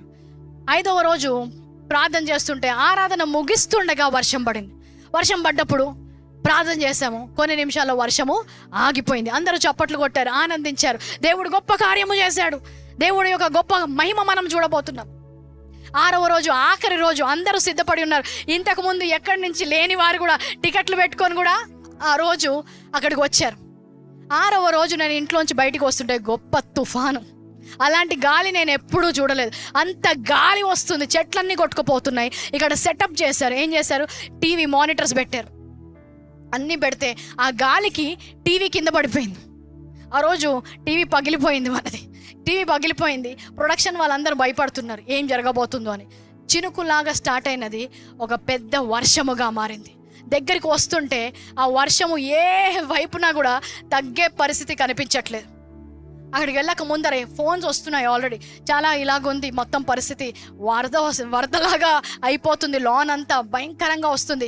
ఈరోజు అనేక మంది స్త్రీలు వచ్చారక్క, పిల్లల్ని తీసుకొని వచ్చారు, ముసలి వాళ్ళు వచ్చారు, వయసులో ఉన్న వాళ్ళు, అందరు రకరకాల వాళ్ళు వచ్చారు. ఏం చేయమంటారు? ఆపేద్దామా, లోపలికి వెళ్దామా, ఎక్కడికి వెళ్దామా, అన్ని ప్రశ్నలు వస్తున్నాయి. అందరూ ఫోన్స్ చేస్తున్నారు. నేను లాన్లోకి ఎంటర్ కాగానే పరిశుద్ధాత్మ దేవుడు మొట్టమొదటిగా, మీరు ఇఫ్ యూ వర్కింగ్ నాతో ఉంటే మీకు తెలుసు, ఆ రోజు వర్షం కొరకు ప్రార్థన చేయొద్దు అని వచ్చింది. ఒక్క మాట కూడా వర్షం కోసం ప్రార్థన చేయలేదు. ఆ రోజు వర్షం ఆగిపో అని అసలు చెప్పలేదు. వర్షం ఆగిపోదని ప్రార్థన చేయొద్దా? ఒకవైపు ఏమో భయంకరంగా వర్షం పడుతుంది, ఒకవైపు ఆల్రెడీ అందరు వచ్చేసి ఉన్నారు. లాస్ట్ డే ఏం చేద్దామంటే, ఒకవేళ వర్షము పడకపోతే ఈ ఆరాధన ఎలాగ జరగాదో అలాగే నడిపించు అన్నాడు పరిశుద్ధాత్మ దేవుడు. ఒక నిమిషం అర్థం కాలేదు, ఎందుకంటే లైట్స్ అన్నీ ఉన్నాయి, ప్లగ్ పాయింట్స్ ఉన్నాయి, ఎలక్ట్రిసిటీ వైర్స్ ఉన్నాయి. ఈ పాటికి నీరంతా లాన్లో వచ్చింది. అప్పటికే చెప్తున్నారు ఎలక్ట్రిక్ వైర్స్ నీళ్ళలో ఉంటే చాలా గొప్ప ప్రమాదం జరుగుతుంది, మీరు ఏదో ఒకటి చేయాలని. స్టేజ్ వరకు వచ్చాను, అందరి స్వరాలు వినిపిస్తున్నాయి, అందరూ రకరకాల ఆలోచనలు, ఐడియాస్ ఇస్తున్నారు. ఇది చేద్దాం, అది చేద్దాం, అట్లా చేద్దాం, ఇది చేద్దాము అని. పాస్టర్ బెన్ గారు కూడా నా దగ్గరకు వచ్చారు. ఏంటి ప్రార్థన చేసి ముగించి పంపించేస్తావా అన్నాడు. పరిశుద్ధాత్మ స్వరము మళ్ళీ వినిపిస్తుంది, చెప్పింది చెప్పినట్టు చేయాలి అని. ఆరాధన క్రమము వర్షము పడకపోతే ఎలాగ జరగాలో అలాగే జరగాలి అని నేను అనుకున్నాను. ప్రభు, నేనైతే మీరు చెప్పిన ప్రకారం స్టేజ్ ఎక్కుతున్నాను, వాళ్ళు ఉంటారో లేదో నాకు తెలియదు, కానీ నేను మాత్రం అక్కడే నిలుచొని ప్రసంగిస్తాను అన్నప్పుడు ఏదో విధంగా మైక్ తీసుకొని వచ్చారు. 2 నిమిషాల తర్వాత వర్షం ఉందని కూడా నేను మర్చిపోయాను, నేను తడుస్తున్నానని కూడా మర్చిపోయాను, పైకి కిందికి వాన పడుతుందని కూడా మర్చిపోయాను, అక్కడ మొత్తం వాటర్ నిండైంది కూడా మర్చిపోయాను. నేను మాత్రమే కాదు, నా ముందున్న వారు కూడా మర్చిపోయారు. ఆరాధన క్రమం అలాగే జరగడం, put the video for me, అలాగే జరగడం మొదలుపెట్టింది. అందరూ చూస్తున్నారు పక్క నుంచి, ఇక్కడ పెద్ద ఈవెంట్ అవుతుంది, అందరూ డోర్స్లోంచి చూస్తున్నారు ఏమవుతుంది ఇక్కడ వర్షములో కూడా అని. మేము వర్షము కొరకు కూడా నిర్మించబడ్డ వారం. We are waterproof. వర్షం ఏం చేయలేదు, లోపల నుంచి ఆ ఒత్తిడిలో ఏమైందంట, ఆ రోజు వర్షంలో నిల్చొని ప్రసంగిస్తుంటే నా బుక్ మొత్తం తడిసిపోయింది. ప్రసంగం బుక్ లేదు, కానీ ప్రతి మాట పరిశుద్ధాత్మ దేవుడు ఇస్తున్నాడు. ఇది చెప్పు, అది చెప్పు. I think I preach more than 30 minutes. అప్పటికి కూడా కొంతమంది చలితో వణకడం మొదలుపెట్టారు, కనిపిస్తున్నాయి కళ్ళలో, వణుకుతున్నారు మనుషులు. కానీ పరిశుద్ధాత్మ కంటిన్యూ, నేను చెప్పే వరకు నువ్వు ముగించద్దు, నేను ఇచ్చిన ప్రసంగము తప్పకుండా బోధించాలి అంటున్నాడు. తప్పకుండా మొత్తం ఆరాధన అంతా కూడా వర్షములోనే బోధించాము, ప్రార్థన చేశాము. ఎలాగ వర్షము లేకుండా జరుగుతుందో అదే విధంగా జరిగింది. లోపల అక్కడి నుంచి వెళ్ళిపోయిన తర్వాత నాకు చాలా బాధ వేయడం మొదలుపెట్టింది. ఏంటి ప్రభా ఇంతగా అనుకుంటే ఇలా వర్షం వచ్చింది, అనేక మంది స్త్రీలు వర్షములో తడిచారు. 80 years ప్లస్ ఉమెన్ కూడా ఉన్నారు అక్కడ, 80 సంవత్సరాల కంటే ఎక్కువ వయసు గల స్త్రీలు కూడా ఉన్నారు. ఇప్పుడు నాకు ఎవరికి కొంతమంది వారి లైఫ్లోనే వర్షంలో తడవరంట, ఎందుకు వర్షంలో తడిస్తే వారికి జ్వరం అన్నా వస్తుంది, జలుబన్నా అవుతుంది. నేను వెళ్ళి ప్రార్థన చేస్తున్నాను, చాలా గాయపడ్డాను. ఎందుకు ప్రభా ఇలాంటి పరిస్థితి ఎందుకు వచ్చింది, మేము ప్రార్థన చేశాం కదా, 6 రోజులు ఒక్కరోజు వాన ఎందుకు ఆగలేకపోయింది. కానీ ఆ పరిస్థితిలో దేవుడు ఒకటి కడుతున్నాడు అని నేను మర్చిపోయాను. ఆ రోజు సాక్ష్యాలు రావడం మొదలయ్యి. ఇంతవరకు నేను వర్షంలో ఎప్పుడూ తడవలేదు, వర్షంలో తడిస్తే నాకు జ్వరము కానీ జలుబు కానీ వచ్చేది. 1 గంట సేపు వర్షంలో నిల్చొని ఉన్నాను, ఏమీ నా శరీరంకి అవ్వలేదు, ఎలాంటి అలసట లేదు. అందరూ కూడా వచ్చే నెక్స్ట్ డే సండే అందరూ వచ్చాడు, స్త్రీలందరూ కూడా అటెండెన్స్లో ఉన్నారంట. అందరూ వర్షంలో తడిశారు. ఎవరైతే జబ్బు పడతారేమో వారు వనకడం నేను చూశాను, 2-3. వారి గురించి నాకు ఆలోచన ఎక్కువైపోయి వాళ్ళకు కూడా కాల్ చేసి అడగండి ఎలాగున్నారు. అందరూ చాలా బాగున్నారు. ఇప్పుడు ఏమంటున్నారంటే వర్షము వచ్చినా వరద వచ్చినా మమ్మల్ని మాత్రం ఆపేవాళ్ళు ఎవరూ లేరు, అంతగా దేవుడు మాకు విశ్వాసాన్ని ఇచ్చాడు అని. కొంతమంది పొద్దున్న లేచి చూడగానే అమ్మో వర్షం పడేలాగుంది. ఈరోజు ఆన్లైన్ చూద్దాం. You are not built for that, but I am talking to some people. మీరు దాని కొరకు నిర్మించబడ్డారు. వర్షం రావడం కాదు, వరద రావడం కాదు, ఎలాంటి ఆటంకాలు రావడం కాదు, నన్ను దేవుని సన్నిధి నుంచి ఆపేది ఏదీ లేదు అని అలాగా ఆ గాయాల్లోంచి కూడా కట్టబడి నిల్చోబడ్డవారు. అది అయిపోయిన తర్వాత కూడా నాకు అర్థం అవ్వలేదు, ఏంటి ప్రభా ఇక్కడి నుంచి ఏం జరగబోతుంది అని. 3 రోజుల తర్వాత ఆ వీడియో వైరల్ అవ్వడం మొదలుపెట్టింది. లక్షల కొలది ప్రజలు చూడడం మొదలుపెట్టారు, దేవుని నామాన్ని గణపరచడం మొదలుపెట్టారు. ఇలాంటి వ్యక్తులు ఎవరు? వర్షములో కూడా ఆరాధిస్తున్నారు, వర్షము కూడా వీళ్ళని ఆపట్లేదు అని మొదటిసారిగా కామెంట్స్ రావడం మొదలెట్టాయి. తరువాత ఆ వీడియో ఆంధ్రప్రదేశ్ దాటి తమిళనాడు వెళ్ళింది, దాని తర్వాత కర్ణాటక వెళ్ళింది, దాని తర్వాత న్యూస్ పేపర్స్కి వెళ్ళింది, దాని తర్వాత న్యూస్ ఛానల్స్ వెళ్ళాయి. అప్పటి నుంచి అనేక మంది పాస్టర్లు రాయడం మొదలుపెట్టారు. ఈ రోజు నుంచి మేము కూడా నిర్ణయం తీసుకున్నాం, ఎలాంటి పరిస్థితి ఉన్నా కూడా ఆరాధనను ఆపము. మేము దేవుని కొరకు నిర్మించబడ్డాం. మేము రౌతులతో పరిగెత్తే వారం, మేము రథములతో పరిగెత్తే వారం, మేము వర్షం ఉన్నా ప్రసంగించే వాళ్ళం. ఎలాంటి ఆపద వచ్చినా కూడా మేము మాత్రం ఆపము అని చెప్పారంట. ఏమైంది? ఇప్పుడు ఆలోచన మారింది. ఇంతకుముందు వర్షం వస్తే అమ్మో వర్షమా లోపల దాక్కుంటారు. ఇప్పుడేంటి? వర్షం వస్తే దేవుని యొక్క కార్యము జరగబోతుంది అని ధైర్యంగా ఉండే వాళ్ళు ఉన్నారంట. హల్లెలూయా. అప్పటికి కూడా నాకు అర్థం కాలేదు. తరువాత మళ్ళీ పరిశుద్ధాత్మ దేవుడు అన్నాడు, ఈరోజు ఏదైతే నేను నీలో కట్టానో, ఏదైతే మార్పులు నీలో తీసుకొని వచ్చానో, ఏ మార్పు అయితే ఆ సంఘంలో ఉన్న స్త్రీలలోనే మాత్రం కాదు, సంఘం అంతా కూడా ఈ బలముతో నడవబోతున్నారు అని చెప్పాడు. అలాంటి బలము ఎలాగుంటుంది అన్నప్పుడు 21 days ఆఫ్ గ్లోరీ వచ్చింది. టెంట్ వేసామో లేదో, వెదర్ రిపోర్ట్ ఎవ్రీడే వర్షం వర్షం వర్షం, 90% రెయిన్. వర్షం వస్తే ఏంటి? We became water proof long back. వర్షాన్ని అధిగమించే శరీరము మాకు ఎప్పుడో వచ్చింది. మా DNA మారిపోయింది, మా అణువు మారిపోయింది. ఈరోజు బయట నుంచి తడిస్తే ఏదో జరుగుతుందనే ఆ విశ్వాసం ఎప్పుడో దాటిపోయాం. ఎందుకు? ఆ రోజు వర్షములో మేము తడవడము ద్వారా జరిగిన కార్యం మా ఒక్కరిలోనే కాదు, సంఘం అంతా జరిగింది. 21 రోజులు వర్షం పడుతూనే ఉంది. 9 గంటల వరకు ఆరాధన, 9 నుంచి 12 వరకు క్లీనింగ్. నీళ్ళెత్తాలి, పడేయాలి, మళ్ళీ కార్పెట్స్ వేయాలి, మళ్ళీ చైర్స్ వేయాలి, బురదంతా తీసేయాలి, మళ్ళీ సర్వీసెస్కి రెడీ కావాలి. 1 రోజు కాదు, 2 రోజులు కాదు, 21 రోజులు చేశారంట.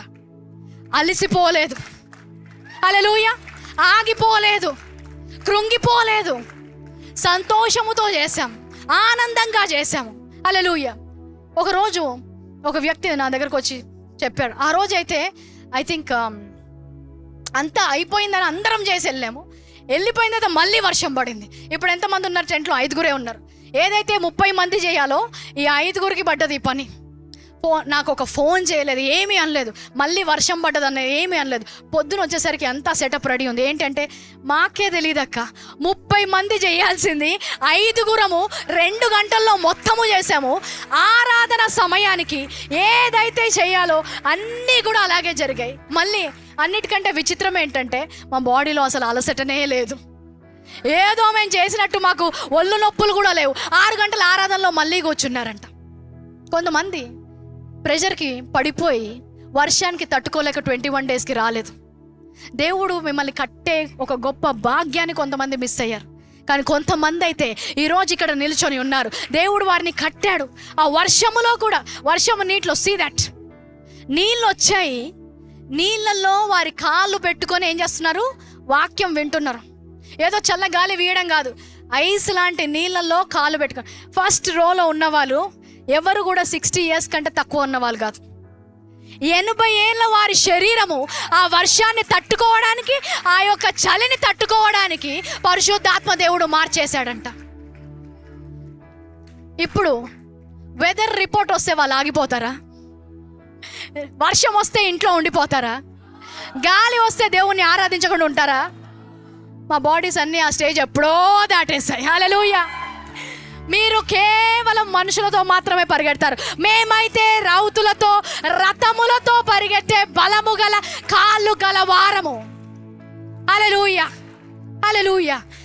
అలాంటి పరిస్థితుల్లోంచి కూడా దేవుడు అంత గొప్ప మహిమగా మనల్ని మార్చి మన శరీరాలను తట్టుకునేలాగా చేశాడు. ఎన్ని సాక్ష్యాలు వచ్చాయి రివైవల్ నైట్స్ తర్వాత. ఒక్క వ్యక్తి కూడా జబ్బులోకి వెళ్ళలేదు, ఒక్క వ్యక్తి కూడా అలసటకు వెళ్ళలేదు. సో ఆ ప్రెషర్ నుంచి వెళ్తున్నప్పుడు నీ ఆలోచన మార్చాలి. ఎందుకు ఇది జరిగింది? Revival nights was not for 21 days glory alone. 21 days of glory was not for that day alone. ఏదైతే రాబోతుందో అది ఇంకా గొప్పగా ఉండబోతుంది. ఎందుకు మా శరీరాలు అలాగ తయారు చేశాడు దేవుడు? ఎందుకు అలాంటి పరిస్థితి నుంచి వెళ్ళగలిగాడు? ఎందుకు షడ్రక్ మేషక్ అబేద్నెగోలు అలాంటి అగ్నిలోంచి వెళ్ళారు? ఒక గొప్ప కార్యం జరిగింది ఆ రోజు. బబులోను సామ్రాజ్యం యొక్క మహారాజు, వీరి దేవుడే గొప్ప దేవుడు, ఇలాంటి దేవుడు లేడు, ఇలాంటి ప్రజలు లేరు అని దేశమంతటా సాక్ష్యం ఇచ్చారంట. ఈరోజు అలాంటి బిల్ట్, అలాంటి డిఎన్ఏతో నువ్వు ఆఫీస్కి వెళ్తుంటే ఆఫీస్లో సాక్ష్యం రాబోతుంది. ఇలాంటి వారు లేరు, ఇలాంటి వ్యక్తులను మేము చూడలేదు. బిజినెస్లోకి వెళ్తే అక్కడ దేవుని యొక్క కార్యము మీరు చూడబోతున్నారు. అలాంటి పరిస్థితి నుంచి వెళ్ళడానికి సిద్ధముగా ఉండాలి, భయపడాల్సింది కాదు. అలాంటి పరిస్థితులు రావద్దు. చూడండి, అది ఎంత మూర్ఖంగా ఉంటుందంటే, ఆయన చెప్పాడు ఈ లోకంలో శ్రమ ఉంటుంది. ఒక ప్రసవ వేదన వస్తున్న స్త్రీ ఉందనుకోండి, ప్రసవ వేదనలు చాలా నొప్పి ఉంటాయి, స్త్రీలకు తెలుసు. ఇప్పుడు వెళ్ళిపోయి యేసు నామములో ప్రసవ వేదన ఆగును గాక అంటారా? అది మూర్ఖత్వం. ఆపేస్తే ఏమవుతుంది? బిడ్డ బయటికి రాడు, అది ఇంకా ఎక్కువ అవుతూనే ఉంటుంది. స్త్రీలందరికీ తెలుసు, ఫస్ట్ టైం కంటే థర్డ్ చైల్డ్ వచ్చేసరికి నీకు ఆ ప్రసవ వేదన వేదనగానే అనిపించదు. 5th 6th అయితే ఎవరు అవసరం లేదు, వెళ్తారు కనేసి వచ్చేస్తాం. మేమే బిడ్డని సంఖలో వేసుకొని వచ్చేస్తాం. ఎందుకు? శరీరాలని అలాగా మార్చేశాడు దేవుడు. సో ఇప్పుడు వెళ్తున్న గాయాల నుంచి కూడా వెళ్తుంటే కేవలం నేను గాయపరచడానికి మాత్రమే కాదు, ఆ గాయము ద్వారా గొప్ప సాక్ష్యము తీసుకొని రాబోతున్నాడని. సో మాకొద్దు, మాకు ఇలాంటి శ్రమ వద్దు, మాకు అదొద్దు అంటే ఏమవుతారు? మెత్తబడిన శరీరాలతో, పురుషులు ముఖ్యంగా మెత్తబడిన శరీరాలతో ఉన్నప్పుడు ఏమవుతుంది? భార్య ఏడుస్తుంటే భర్త ఏడుస్తుంటాడు, భర్త ఏడుస్తుంటే భార్య ఏడుస్తుంటారు. ఏమవుతుంది? ఏడుపు. దేవుని యొక్క కార్యం కొరకు మీరు సిద్ధపడాలి. దేవుని ఆయన ఏమంటున్నాడంటే, ఎలాంటి జరిగినా నా చేతిలోనే ఉన్నారు కదా, ఏం జరిగినా నేను విడిపిస్తాను కదా. ఏమంటున్నాడు? ఆయన ఒక కుమ్మరి అంట. కుమ్మరి ఆ లాస్ట్ స్టేజ్కి వచ్చేసరికి ఏం చేస్తాడు? ఆ పాట్, ఆ యొక్క కుండను ఏం చేస్తాడు? అగ్నిలో కాల్చివేస్తాడు. అగ్నిలో కాల్చేది ఇంకొక అగ్నిని తట్టుకోవడానికి. ఇప్పుడు అగ్ని చేత కాల్చబడి గట్టిగా వచ్చిన కుండ ఏం చేస్తుంది? మంట మీద పెట్టినప్పుడు అన్నం వండినా కూర వండినా తట్టుకోగలుగుతుంది. ఆ కాల్చబడి గట్టిగా అవ్వని వ్యక్తి ఏమవుతాడు? ఏమైనా చేద్దామంటే ఆ మంటకి అక్కడే విరిగిపోతాడంట. విరిగిపోకుండా నా చేతిలోనే ఉన్నావు కదా, నేను ఇంకా నేను సమకూరుస్తున్నాను కదా, విడిపించడానికి నేను సిద్ధంగా ఉన్నాను కదా. ఎన్నిసార్లు విడిపోతే ఏంటి? ప్రతిసారి నా హస్తము నీతోనే ఉంది కదా, ప్రతిసారి నేను ఇంకా గట్టిగానే చేస్తున్నాను కదా. విరిగిపోయినప్పుడల్లా ఏం చేస్తాడు కుమ్మరి? ఆ కొండని ఇంకా కొన్ని నీళ్ళు తీసుకొని మళ్ళీ దాన్ని ప్రారంభిస్తాడంట. సో విరిగి నలిగిన హృదయం ఉంటే ఈరోజు మళ్ళీ వాక్యం అనే నీరు ద్వారా, పరిశుద్ధాత్మ ద్వారా నిన్ను కట్టి తిరిగి మళ్ళీ ఆయన కట్టబోతున్నాడంట. కట్టినప్పుడు ఈసారి విరిగిపోయే కుండగా కాదు, కానీ తట్టుకునే కుండగా, నిలబడే కుండగా, ఎలాంటి మంట మీద అయినా దేవుని కొరకు నిల్చునే పాత్రగా మారి రాబోతున్నావంట. Hallelujah. Let's go to Psalm 103 verse 2. So మొదటిగా ఏం చేయాలి? నీ ఆలోచన మారాలి. ఏదైనా పరిస్థితి నుంచి వెళ్తుంటే మొదటిగా నీకు వచ్చే ఆలోచన ఏంటంటే, ఈ పరిస్థితిని నేను తట్టుకునే శక్తి నాకు ఉంది కాబట్టే దేవుడు నాకు ఈ పరిస్థితిని ఇచ్చాడు. పక్కవారు తట్టుకోలేరు, నేను తట్టుకోగలను, అందుకే నాకు వచ్చింది. రెండవదిగా నీ గుర్తింపు నువ్వు జ్ఞాపకము చేసుకోవాలి. నీ గుర్తింపు నువ్వు జ్ఞాపకము చేసుకోవాలి. నాకెందుకు ఇది జరుగుతుందంటే, నువ్వు దేవుని బిడ్డవి కాబట్టి, ఆయన నిన్ను రథముల కొరకు సిద్ధపరిచాడు కాబట్టి. Psalm 103 verse 2. నా ప్రాణమా యెహోవాను సన్నిధించుము, ఆయన చేసిన ఉపకారములో దేనిని మరువకుము. దేవుడు ఎంత ఉపకారము చేశాడు ఒక్కసారి జ్ఞాపకం చేసుకుందాం. పాపమైన నిన్ను రక్షించాడు. అది ఎవరు చేయగలుగుతారు? ఎవ్వరూ చేయలేరు. నీ సొంత అన్నదమ్ములు కానీ, నీ తల్లిదండ్రులు కానీ, నీ కొరకు రక్తము బ్లేడ్ కొట్టి కోసుకున్నాడు కూడా చేయలేడు. స్త్రీలందరూ నవ్వుతున్నారు, అర్థమైంది అనుకుంటా. ఎవ్వరు కూడా చేయడు. పాపములో ఉన్న వారిని ఒక పవిత్రులుగా చేశాడు. నరకములకు పాత్రులైన వారికి నిత్య జీవాన్ని ఇచ్చాడంట. ఈ మానవాళిని రక్షించడానికి వచ్చాడు. ఆదాము చేసిన పాపాన్ని ఆయన, ఒక మనుషుడు అవిధేయత ద్వారా మరణాన్ని తీసుకొని వస్తే ఆయన విధేయుడుగా ఉండి నీకు ఈరోజు జీవాన్ని ఇచ్చాడంట, నిత్య జీవాన్ని ఇచ్చాడంట. మనుషులకి విరగొట్టే సామర్థ్యం ఉంటే దేవునికి తిరిగి కట్టే సామర్థ్యము ఇంకా ఎక్కువగా ఉంది. హల్లెలూయా. మనుషులు విరగొడతారు, దేవుడు దాన్ని తిరిగి కట్టగలుగుతాడు. హల్లెలూయా. మనుషుని బలము గొప్పదా? దేవుని బలము గొప్పదా? హల్లెలూయా. ఏది విరిగినా కూడా ఫెవికాల్ అతికించగలదంట, కానీ ఫెవికాల్ కంటే కూడా బలమైన దేవుడు నీడు. అవి ఎవరైతే అతికించలేరో, ఏదైతే కట్టలేదో, అది దేవుని యొక్క హస్తము నీ జీవితంలో కట్టగలదు. కీర్తనలు 37:25 నువ్వు ఎవరివో నువ్వు జ్ఞాపకం చేసుకోవాలి. అప్పుడు నీవు ఎలాంటి పరిస్థితి నుంచి వెళ్ళినా కూడా దేవుడు నేను ఎలా కాపాడబోతున్నాడో నువ్వు చూస్తున్నావు. చూడండి, నేను చిన్నవాడై ఉంటుని, ఇప్పుడు ముసలిని వాడై ఉన్నాను. దావీదు రాస్తున్నాడు, నా చిన్నప్పటి నుంచి ఎంతో మందిని చూశాను, ఇన్ని సంవత్సరాల నా ఎక్స్పీరియన్స్లో అంటున్నాడు. ఇన్ని సంవత్సరాల నా ఎక్స్పీరియన్స్లో ముసలివాడైనను నీతిమంతులు, ఎంతమంది నీతిమంతులు ఉన్నారు? నీతిమంతులు విడువబడుట గాని వారి సంతానము భిక్షమెట్టుట గాని నేను చూచి ఉండలేదు. ఎలాంటి పరిస్థితి వచ్చినా నీతిమంతులు మాత్రం విడవబడరంట. విడిచిపెట్టబడే విశ్వాసులు ఎవరూ లేరు in the name of Jesus. ఆయన విడిచిపెట్టడం. ఎలాంటి పరిస్థితిలో ఉన్నా కూడా నీ యొక్క బిడ్డలు భిక్షమెత్తరు, నువ్వు వీధి పాలవ్వవు. హల్లెలూయా. ఆయన బిడ్డలు ఎప్పుడు వీధిలో వారి యొక్క కథను ముగించలేదు, కానీ రాజగృహములో సింహాసముల మీద వారి కథను ముగించారంట.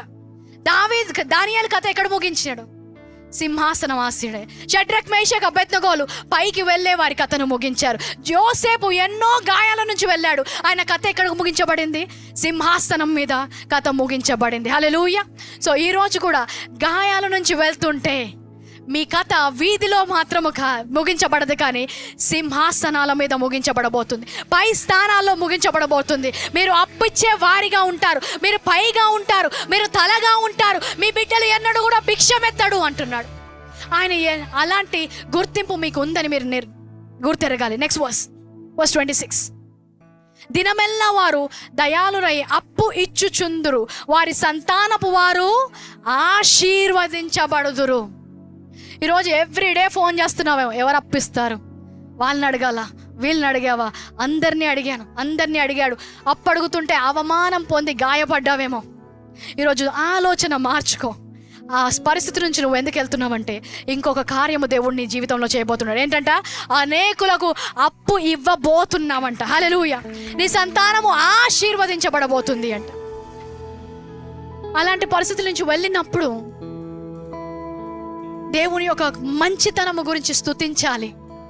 పక్కవారు ఎలాగున్నారు దాని గురించి కాదు. వర్స్ 27 పెట్టండి ఒకసారి. కీడు చేయటం మాని మేలు చేయము, అప్పుడు నీవు నిత్యము నిలుచుదువు. ఎప్పుడైతే దేవుడు నన్ను దీని కొరకు ఎంచుకున్నాడు, దేవుడు నా ద్వారా గొప్ప కార్యము చేయబోతున్నాడు, ఈ పరిస్థితి నుంచి నన్ను లేవనెత్తి ఒక గొప్ప కార్యము కొరకు, ఎందుకు? నీవు ఆయనలో ఉన్నావు కాబట్టి. నిన్ను ఎన్నడూ విడువడు, నిన్ను ఎన్నడూ ఎడబాయడు.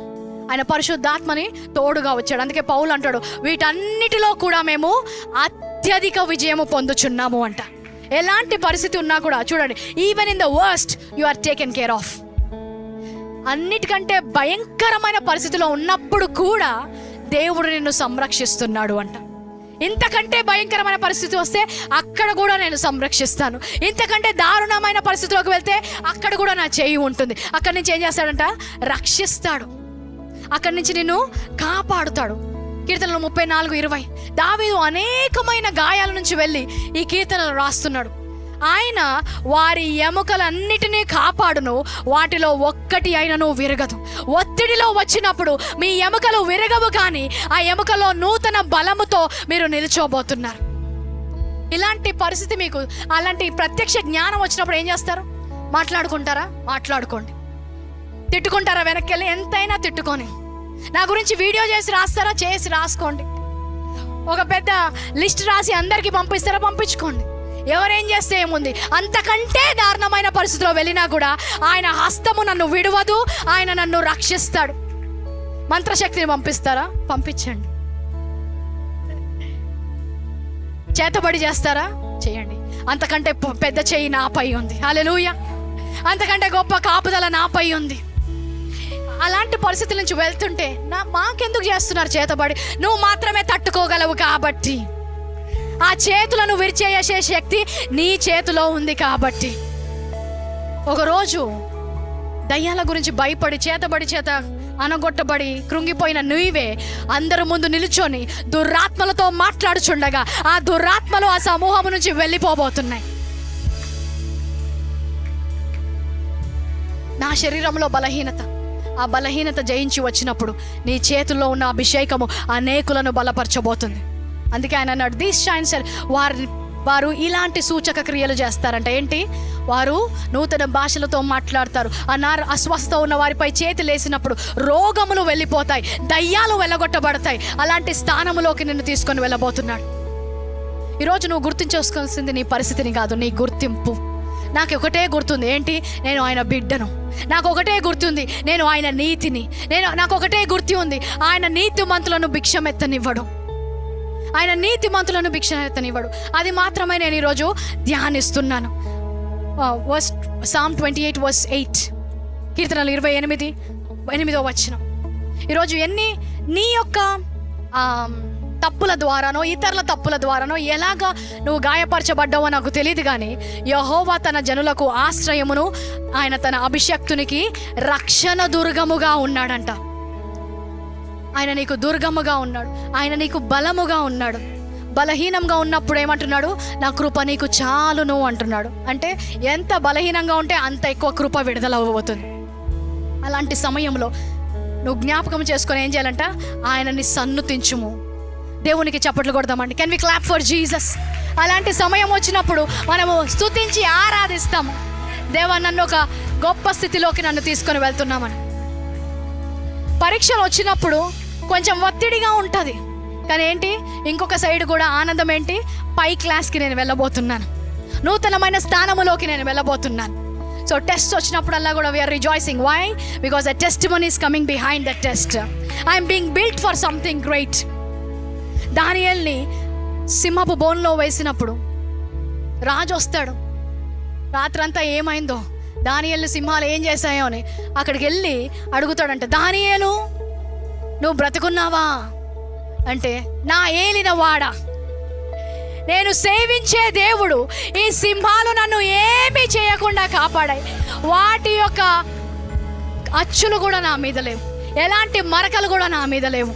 ఈరోజు నేను ఎలాంటి గాయము లేకుండా బయటికి వస్తున్నాను. ఎందుకు? నేను సేవించే దేవుడు నాతో ఉన్నాడు. అది అనేకులు మీలో సాక్ష్యం ఇవ్వబోతున్నారు. హల్లెలూయా. ఎలాంటి మరక కాదు కదా. మీరు ఆ రోజు వచ్చినప్పుడు మీరు సాక్ష్యం కూడా ఇవ్వనవసరం లేదు, ఆ రోజు మీరు ప్రసంగం కూడా ఇవ్వనవసరం లేదు. సింహాలు మాట్లాడతాయి మీ గురించి, ఆ అగ్ని మాట్లాడుతుంది మీ గురించి, ఆ యొక్క గొలుసులు మాట్లాడతాయి మీ గురించి, మీ యొక్క అనారోగ్యం, ఆ డాక్టర్స్ రిపోర్ట్స్ మాట్లాడతాయి మీ గురించి, ప్రసంగిస్తాయి. మీరు ఆకలితో పడుకున్న ఆ దినాలు ప్రసంగించబోతున్నాయి. ఇలాంటి పరిస్థితి నుంచి వెళ్ళినా కూడా ఇదిగో ఏమీ అవ్వకుండా మళ్ళీ బయటికి వచ్చాం. మా దేవుడి హస్తము మాకు తోడై ఉంది. మేము నీతిమంతులము. ఆయన నీతి మా నుంచి ఎన్నడూ కూడా తొలగిపోలేదు. మేము వీధిలో భిక్షమెత్తట్లేదు, కానీ ఈరోజు సింహాసనాసనులై రాజ మందిరములో, రాజగృహములో ఆయన్ని ఆరాధిస్తున్నామనే సాక్ష్యము రాబోతుంది. ఆమేన్. అది ఇతరులు చూసినప్పుడు ఆశ్చర్యపోతారంట, వీళ్ళే కదా, ఈమెనే కదా, ఈయననే కదా, ఎలాగ మారిపోయారు ఇలాగా. అలాంటి సమయంలో కూడా మీ ఆలోచన మార్చి, అందుకనే ఎవరో మిమ్మల్ని అన్నదాని గురించి మీరు పట్టించుకొని మీ నిద్రపోకుండా రాత్రంతా, కొంతమంది అయితే కొన్ని రాత్రులు నిద్రపోవట్లేదు, కొంతమందికి ఆకలి దప్పికలు కూడా పోయినాయంట. ఆ అవమానం గుర్తొస్తే నాకు అసలు తినబుద్ధి కావట్లేదు అని. నేను అర్థం చేసుకొని వాడి గురించి ఆలోచించడం ఎందుకు? నేను నీతిమంతులుగా చేసింది వాళ్ళు కాదు, నీ కొరకు రక్తము కార్చింది వాళ్ళు కాదు, నీ కోసం సిలువ మీదకి వెళ్ళింది వారు కాదు, నీ కొరకు మరణించింది వారు కాదు. నీ కొరకు నిల్చున్న ఒక వ్యక్తిని జ్ఞాపకము చేసుకో, నీ దేవుణ్ణి నువ్వు జ్ఞాపకము చేసుకో. నేను విడువను, నేను ఎడబాయను. ఎలాంటి పరిస్థితి వచ్చినా కూడా నేను మళ్ళీ కడతానన్న దేవుణ్ణి నువ్వు జ్ఞాపకము చేసుకోవాలి. ఈరోజు ఆలోచన మార్చి నువ్వు దేవుల్లో ఎవరివై ఉన్నావో జ్ఞాపకం చేసుకోవడం మాత్రమే కాదంట. ముగిస్తుండగా మీరందరూ ఇంకో కార్యం చేయబోతున్నారు. 1 సమూయేలు 30:6 దావీదు జీవితంలో ఎన్నో గాయాలు. ఇక్కడ 6 దావీదు మిక్కిలి దుఃఖపడనంట. ఎందుకు? ఈసారి తన సొంత వారు తిరస్కరించారు. 300 మందిని ఆయన కాపాడి వారిని పోషించి ఆయన కొరకు వీరు నా వాళ్ళు అని ఆయన పెట్టుకున్న 300 ప్రజలంట. వారందరూ ఏం చేస్తున్నారు? ఇప్పుడు వారికి కలిగిన బాధను బట్టి జనులందరికీ ప్రాణము విసికినందున రాళ్ళు రువ్వి దావీదును చంపుదుము. వాళ్ళ లీడర్నే చంపేద్దాం అనుకుంటున్నారు. ఎట్లాగా? రాళ్ళు రువ్వి దావీదుని చంపుదము రండి అని వారు చెప్పుకొనుచుండగా. చాలా బాధల నుంచి వెళ్ళాడు. ఇది అధికమైన బాధ దావీదుకి. నేను కదా మీకు ఇన్ని రోజులు మీకు ఉన్నాను, నేను కదా మిమ్మల్ని ట్రైన్ చేశాను, నేను కదా మీ కుటుంబాలను పోషించడానికి ఉన్నాను, మీ ప్రాణం కోసం కూడా నేను నిల్చొని ఉన్నాను. ఇప్పుడు ఒక పరిస్థితి వల్ల ఏమైపోయింది, ఈయన చంపేద్దాము, వాళ్ళందరూ ఒకటయ్యారు, ఈయన ఒకటైపోయాడంట. ఇప్పుడు ఎవరూ లేరు. ఏ 300 అయితే ఆయనతో నిల్చుంటారు అనుకున్నారో ఆ 300 మందే వ్యతిరేకంగా నిల్చున్నారంట. ఎంతగా అంటే దావీదు దుఃఖించాడు. ఇంగ్లీష్లో అంటారు ఈ వెప్ట్ బిట్టర్లీ, బహుగా దుఃఖించాడంట, ఏడ్చాడు. గాయాలు ఉన్నాయంటే ఉన్నాయి, లేవు అనట్లేదు. అది లేనట్టు ప్రవర్తించొద్దు అంటలేదు. ఏడవాలంటే కూడా ఏడవచ్చు. బాధ చాలా ఉన్నప్పుడు ఏడవండి, పర్వాలేదు. దుఃఖపడండి, పర్వాలేదు. కానీ అక్కడితో ఆగలేదంట దావీదు. లాస్ట్ లైన్, దావీదు తన దేవుడైన యెహోవాను బట్టి ధైర్యము తెచ్చుకోనెను. ఏడుస్తూ అక్కడ కూర్చోలేదు, కానీ ధైర్యముతో నిలుచున్నాడంట. ఈరోజు కొంతమంది నేను నిలిచేదను, ఏడుస్తున్నా కూడా నేను నిలిచేదను. ఏడుస్తావేమో, ఏడుపు అయిపోయాక కన్నీళ్ళు తీసుకొని మళ్ళీ పరిగెత్తడం మొదలు పెడతాం. గాయపడ్డావేమో, గాయాన్ని కట్టుకొని మళ్ళీ ముందుకు వెళ్ళడం. ఎందుకంటే నేను రథములతో పరిగెత్తాలి, నేను రావుతులతో పరిగెత్తాలి, గొప్ప కార్యముల కోసం నన్ను సిద్ధపరిచాడు. ఏడ్చుకుంటూ ఇక్కడ పార్టీ, ఏడుపు పార్టీ కాదంట. ఏంటి పార్టీ? దేవుని స్తుతించే పార్టీ పెట్టాడు దావీదు అక్కడ. హల్లెలూయా. యెహోవాను బట్టి మీరు ధైర్యము తెచ్చుకోండి. వర్స్ 7. పిమ్మట దావీదు ఎఫోదు తెమ్మని యాజకుడవు అహీమెలెకు కుమారుడైన అబ్యాతారుకు చెప్పాడంటే ఏంటంటే ఎఫోదు ఆయన యొక్క ప్రవక్తలు వేసుకునేది. ఈరోజు ఆయన గుర్తింపును జ్ఞాపకం చేసుకున్నాను. నేను ఎవరై ఉన్నాను? నేను దేవుని నీతినై ఉన్నాను. నా నీతి వస్త్రము తీసుకొని రండి. ఈరోజు దుఃఖిస్తున్నా కూడా మళ్ళీ మీ నీతి వస్త్రాలను జ్ఞాపకము చేసుకోండి. నీతి మంతులను ఆయన వీధిలో వదిలిపెట్టే దేవుడు కాదు. నీతి మంతులను విడిచిపెట్టే దేవుడు కాదు. నీతి మంతులను భిక్షమెత్తగా చేసే దేవుడు కాదు. నీతి మంతులను సంరక్షించే దేవుడు, నీతి మంతులను కాపాడే దేవుడై ఉన్నాడు. ఆయన నీతిని మళ్ళీ వేసుకున్నాడంట. వేసుకున్నప్పుడు ఇప్పుడు ఏమొచ్చింది? దావీదుకి గొప్ప బలం వచ్చింది. వర్స్ 8. ఒకసారి ఏదైనా విషయము కొన్ని సంవత్సరాలుగా కూడా జరిగి ఉండొచ్చు, కానీ అందులోంచి కూడా దేవుడు నేను నిల్చోబెట్టబోతున్నాడు. He said, I will give you beauty for ashes. అది మొత్తం కాలి బూడిద అయిపోయినా కూడా ఆ బూడిదలోంచి నేను బంగారంగా దాన్ని మార్చగలను. ఆ బూడిదలోంచి కూడా నేను సంతోషమైన కార్యము చేయగలను. ఇంకేముంది, అంతా బూడిదైపోయింది. ఇంకేముంది, నా వారే వదిలిపోయారు. ఇంకేముంది, నా పక్షాన ఎవ్వరూ లేరు. ఇంత భయంకరమైన గాయము ఎవ్వరూ పొందలేరు. ఇలాంటి పరిస్థితుల్లో ఏం చేయాలంట? ఏడుస్తే ఏడవండి, తర్వాత ఎఫోదు వేసుకోవాలి. హల్లెలూయా. 12 సంవత్సరాలు రక్తశాపము గల స్త్రీ ఏమైంది? 12 సంవత్సరాలు అయితే ఏముంది, ఈరోజు నేను మళ్ళీ తిరిగి నిలుచుంటాను అని నిల్చుంది. 18 సంవత్సరాల గల స్త్రీని స్వస్థపరిచాడు. బెతస్దా కోనేరు దగ్గర 38 సంవత్సరాలుగా అక్కడే పడి ఉన్నాడంట. ఈ రోజు నేను నిల్చుంటాను అని యేసు నామములో నిల్చున్నాడంట. యాయూరు కుమార్తె చనిపోయింది, ఇంకా ఏమీ చేయలేదు అన్నప్పుడు, కుమార్తె నువ్వు లే అన్నప్పుడు ఆ కుమార్తె లేచి నిల్చుందంట. లాజరు చనిపోయాడు, 4 రోజులు అయిపోయింది, చల్లగా అయిపోయింది శరీరం. లాజరు బయటికి రా అన్నప్పుడు ఏమైంది? మళ్ళీ తిరిగి వచ్చాడంట. తిరిగి నిలిచోబోతున్నాను అని చెప్పండి. నేను నిలిచేదను అని చెప్పండి. నేను నిలిచేదను. కొంత సమయంలో ఏదో గాయమైనంత మాత్రాన ఈరోజు అయిపోలేదు. కొన్ని రోజులుగా మీరందరూ వింటున్న ఒక వ్యక్తి పేరు నేను చెప్పాలనుకుంటున్నాను. చార్లీ కర్క్ అనే పేరు ఇంటర్నెట్లో ఎక్కడ చూసినా మనం వింటున్నాం. చార్లీ కర్క్ చిన్న వయసులోనే ఎన్నో గొప్ప కార్యాలు చేశాడు. దేవుని కొరకు నిల్చున్నాడు. ధైర్యంగా బోధిస్తే వారికి నచ్చదు. ఇంత గట్టిగా ఎందుకు మాట్లాడుతున్నారు? గట్టిగా మాట్లాడతాం ఎందుకంటే లోపల పరిశుద్ధాత్మ శక్తి ఉంది కాబట్టి. ఇంత డైరెక్ట్గా మాట్లాడతాడు ఆ చార్లీ కర్క్. నిజాన్ని నిజంగా మాట్లాడే వ్యక్తి అంట చార్లీ కర్క్. ఆయన 30 సంవత్సరాల వయసులోనే ఏం చేశాడు? అక్కడున్న యవనస్తులను మార్చడం మొదలుపెట్టాడు. 30 సంవత్సరాల వయసులోనే ఎంతో మందిని దేవుని కొరకు వైపు తిప్పడం మొదలుపెట్టాడు. చిన్న వయసు ఉన్నా కూడా అక్కడున్న పాలిటీషియన్స్ చేయలేని పని, ఎంతో మంది చేయలేని పని చార్లీ కర్క్ చేయడం మొదలుపెట్టాడు. టర్నింగ్ పాయింట్ USA అనే ఆర్గనైజేషన్ స్టార్ట్ చేసి ఎంతో మందికి దేవుని యొక్క వెలుగును చూపెట్టడం మొదలుపెట్టాడు. కానీ ఒక పరిస్థితి వచ్చింది. చెప్పాను, పరిస్థితులు వస్తాయా? గాయపరిచే పరిస్థితులు వచ్చాయి. సాతాను అనుకుంటుంది వీళ్ళు కూడా అందర్రాంటి రాళ్ళే, ఏదైనా ఒత్తిడేస్తే విరిగిపోతారు అనుకుంటుంది. క్రీస్తుని కూడా అలాగే అనుకుంది. సాధారణమైన మనిషే, ఒక్కసారి సిలువకెక్కిస్తే ఈయన కథ ఇక్కడికో అయిపోతుంది అనుకుంది. కానీ దానికి తెలీదు, అది శరీరం మాత్రమే కాదు, అది ఒక విత్తనము నేలలో పడి మరణించినప్పుడు ఆ విత్తనము నుంచి గొప్ప పంట రాబోతుంది. హల్లెలూయా. క్రీస్తు సిలువ మీద ఆయన కార్యము ముగించబడ్డాడు అనుకున్నారు, కానీ ఏమైంది? అనేకులు లేవనెత్తబడ్డారంట. చార్లీ కర్క్ చనిపోయినప్పుడు కూడా ఆయన గొంతు మౌనమైపోయింది. ఇంకా ఎవరు కూడా దేవుని దగ్గరికి రారు అన్నప్పుడు వేల కొలదిగా స్టేడియంస్కి రావడం మొదలు పెట్టారంట. ఇంతకు ముందు లేని వారందరూ కూడా సంఘాల వైపు వెళ్తున్నారంట. దేవుని యొక్క స్వరము ఈ భూమిపై మూగబోదు. సత్యము ఎప్పుడు అణిచివేయబడదు. గాయపరచబడ్డారు, ఆ మరణ వార్త విన్నప్పుడు గాయపరచబడ్డారు. కానీ కొన్ని రోజుల్లోనే ఏమైందంట? తిరిగి లేచారంట. సంఘాలన్నీ తిరిగి లేచాయి. యుఎస్ స్టాటిస్టిక్స్ ఏం చెప్తాయంటే, ఆయన చనిపోయిన తరువాత సంఘాలన్నీ కూడా 30% అటెండెన్స్ పెరిగిందంట.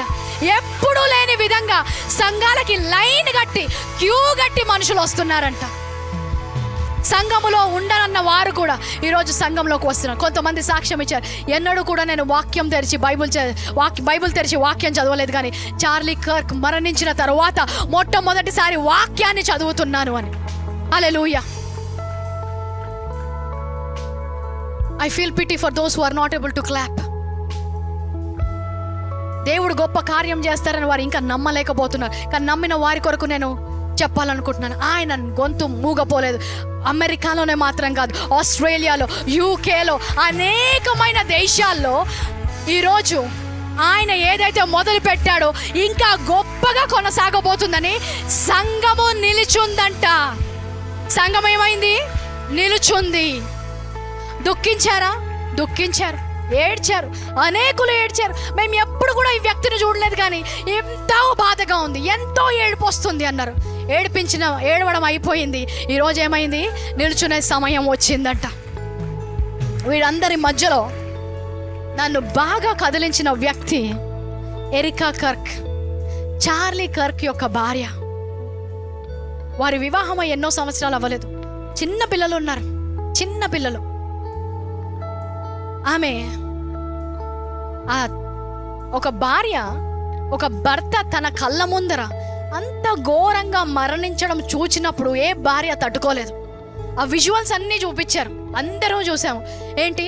ఆ బుల్లెట్ వచ్చి తాకినప్పుడు ఆయనలోంచి రక్తం ప్రవహించడం, అక్కడే బిగుసుకుపోయి మరణించడం.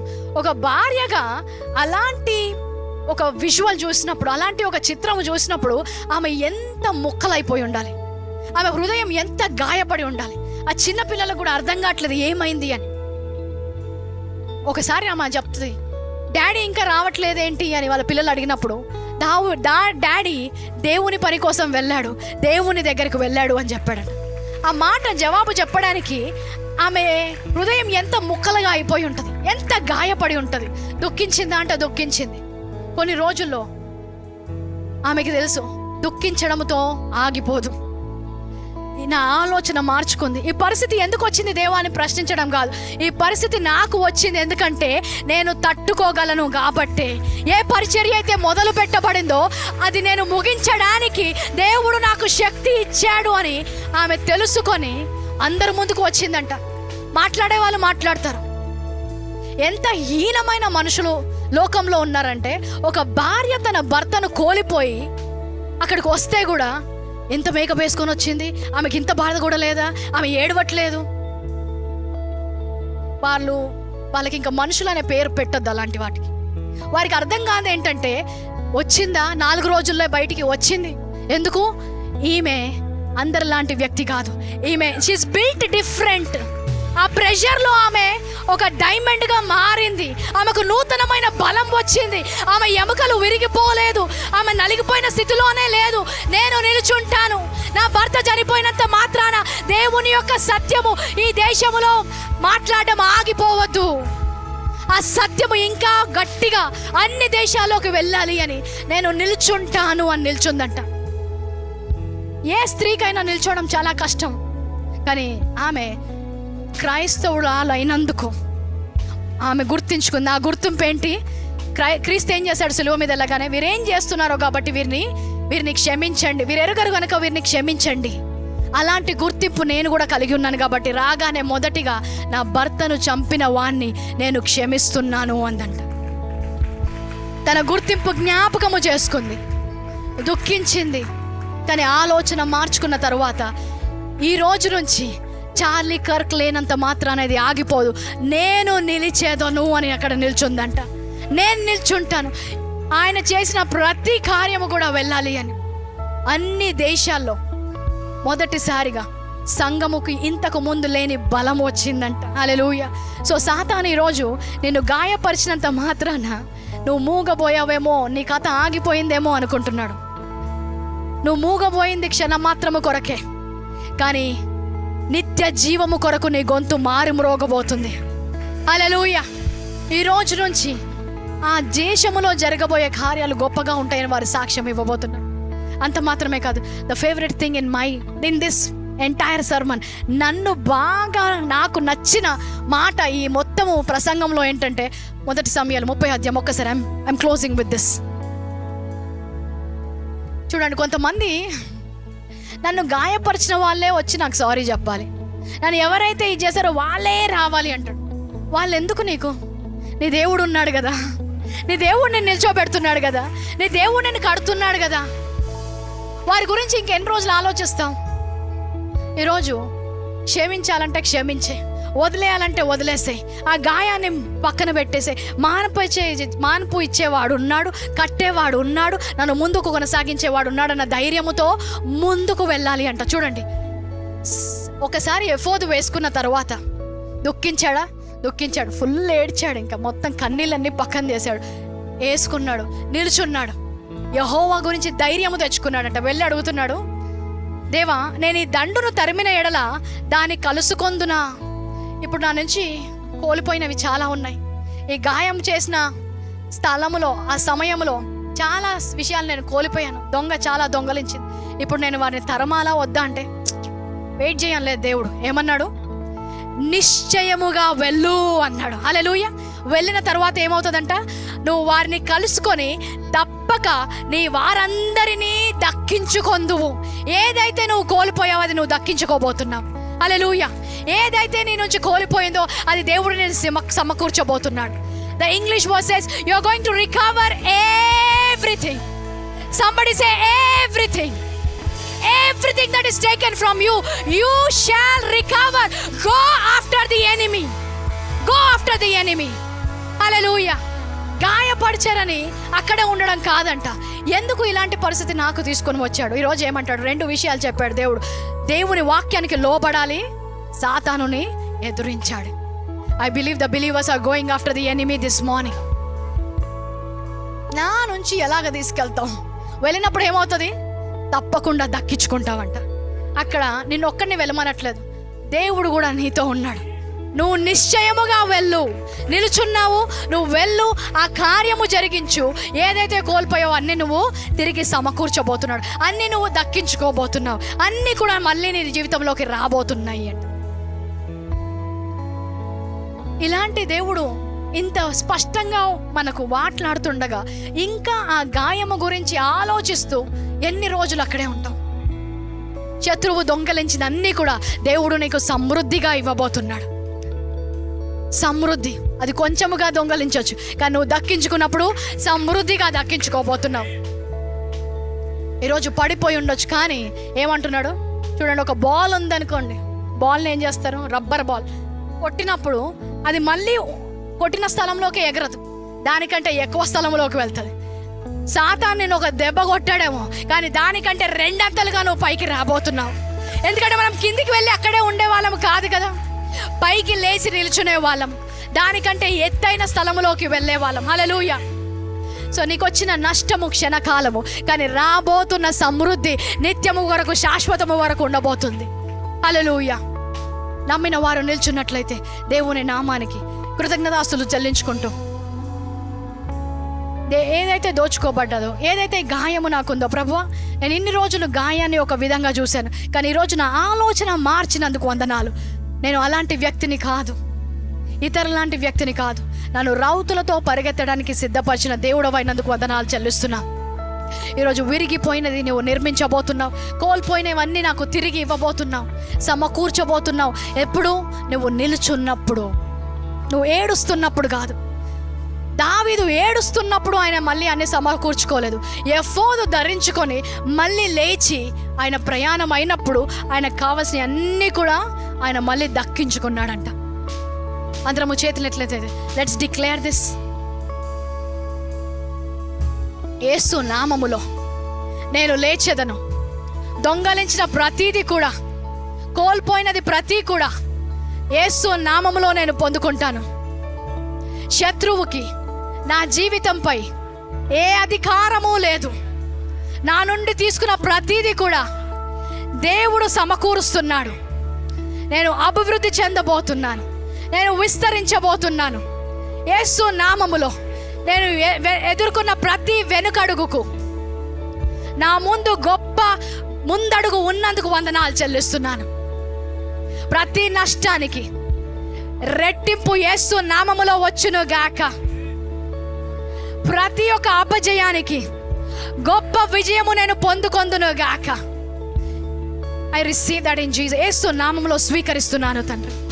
ఆమేన్, ఆమేన్, ఆమేన్, ఆమేన్.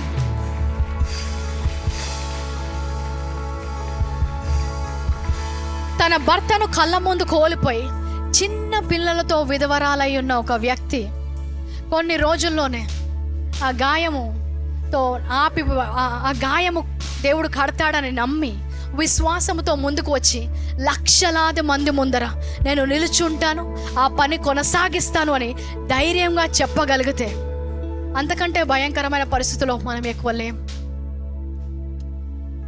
ఎంత ముక్కలై ఉన్నా కూడా హృదయం ఆ గాయాన్ని ఆమె దేవునికి అప్పచెప్పింది. నువ్వు కడతావు, నువ్వు చూసుకుంటావు, నీ హస్తము నాతో ఉంటుంది. నా పిల్లలు భిక్షమెత్తుకొనరు, మా పిల్లలు అనాథలుగా కారు. నేను చేయాల్సిందేంటి?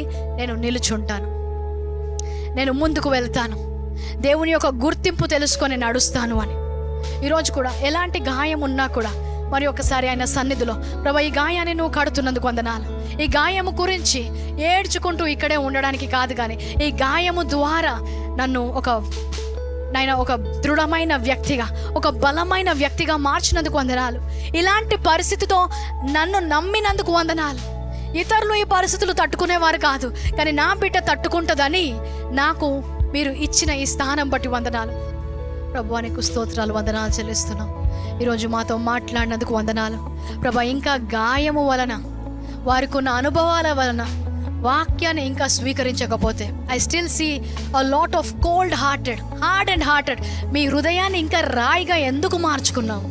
ఇంకా ఎందుకు మతము ద్వారా నీ హృదయంలోకి వాక్యము రాకుండా నీ హృదయాన్ని గట్టిగా చేసుకున్నావు? ఈరోజు దేవుడు మాట్లాడుచుండగా ఆయన వాక్యాన్ని తృణీకరిస్తుంటే ఆ స్థితిలోంచి విశ్వాసాన్ని కాపాడేవాడు ఎవరూ లేరు.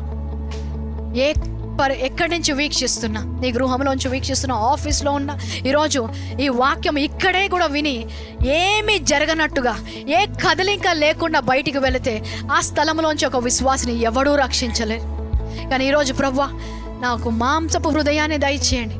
గాయపడినందుకు నా హృదయము ప్రభువా రాతిలాగా మారుండొచ్చు, కానీ ఈరోజు నేను తగ్గించుకొని వాక్యాన్ని వింటున్నాను, వాక్యాన్ని స్వీకరిస్తున్నాను. మనుషులు చెప్పింది వినకపోతే గాడిదతో చెప్పిస్తాడంట దేవుడు. ఒక ప్రవక్తకు గాడిదని తీసుకొని వచ్చాడు.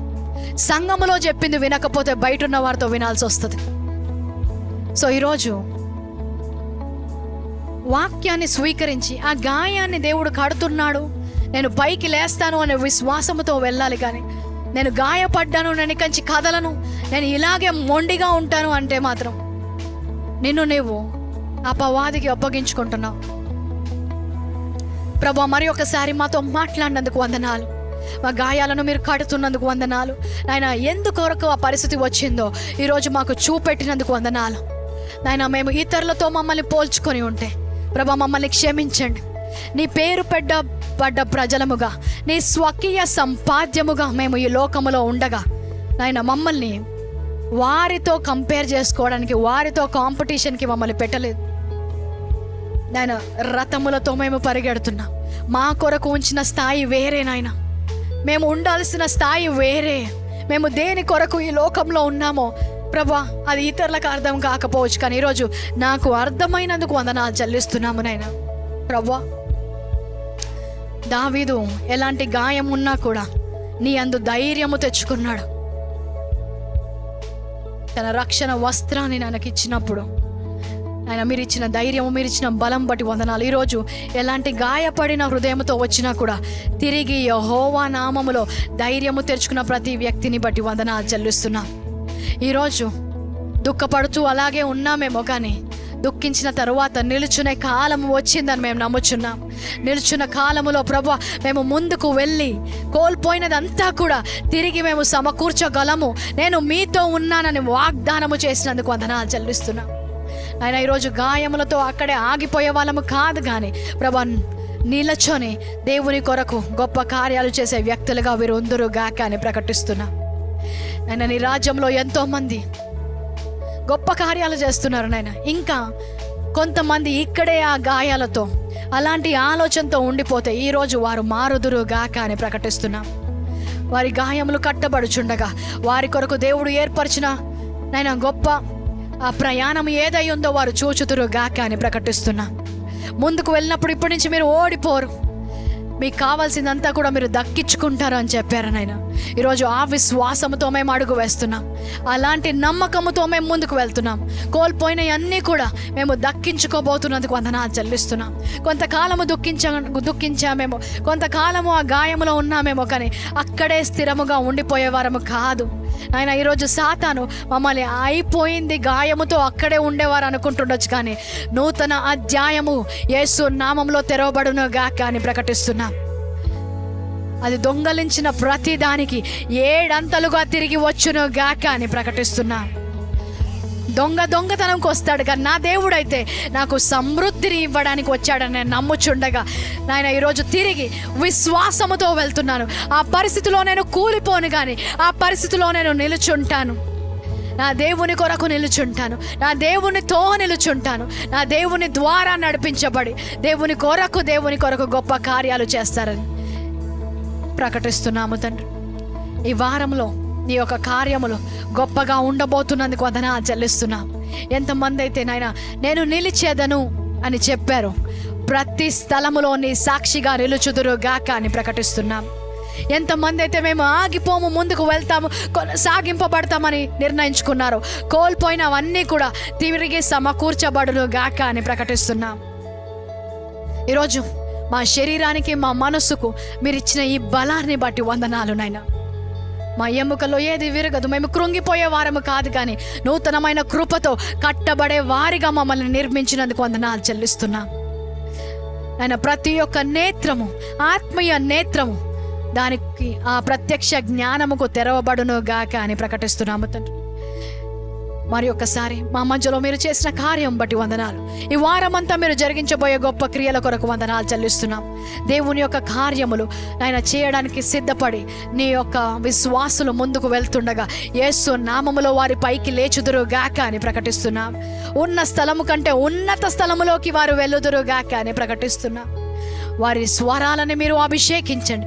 వారు మాట్లాడినప్పుడు నాయనా ఏ కార్యమైతే ఇన్ని రోజులుగా జరగలేదో అది వారి జీవితంలో స్థిరపరచబడును గాక అని ప్రకటిస్తున్నాం. వారి చేతులను, వారి కాళ్ళను అభిషేకిస్తున్నాం. వారు ఎక్కడికి వెళ్ళినా కూడా దేవుని యొక్క సన్నిధి అక్కడ బయలుపరచబడును గాక అని ప్రకటిస్తున్నాం.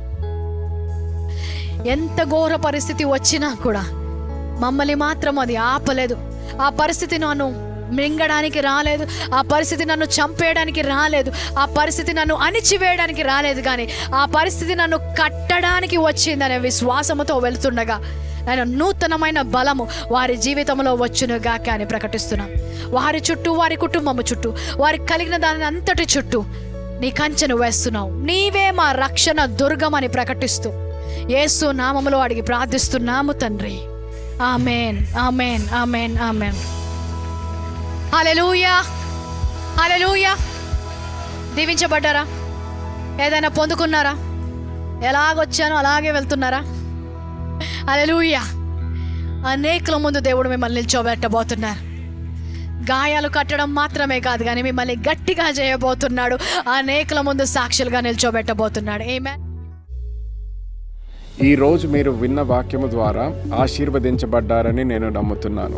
ఆశీర్వదించబడినట్లయితే తప్పకుండా సబ్స్క్రైబ్ చేసుకోండి మరియు మీ కుటుంబము మరియు స్నేహితులతో షేర్ చేయండి. మీరు ఈ పరిచర్య ద్వారా ఆశీర్వదించబడి పాలిభాగస్తులు అవ్వాలని కోరుకుంటుంటే డిస్క్రిప్షన్లో ఉన్న చర్చ్ బ్యాంక్ అకౌంట్ డీటెయిల్స్ గమనించగలరు. మరిన్ని వివరాల కోసము మా వెబ్సైట్ www.newcity.in ని సంప్రదించండి. God bless you.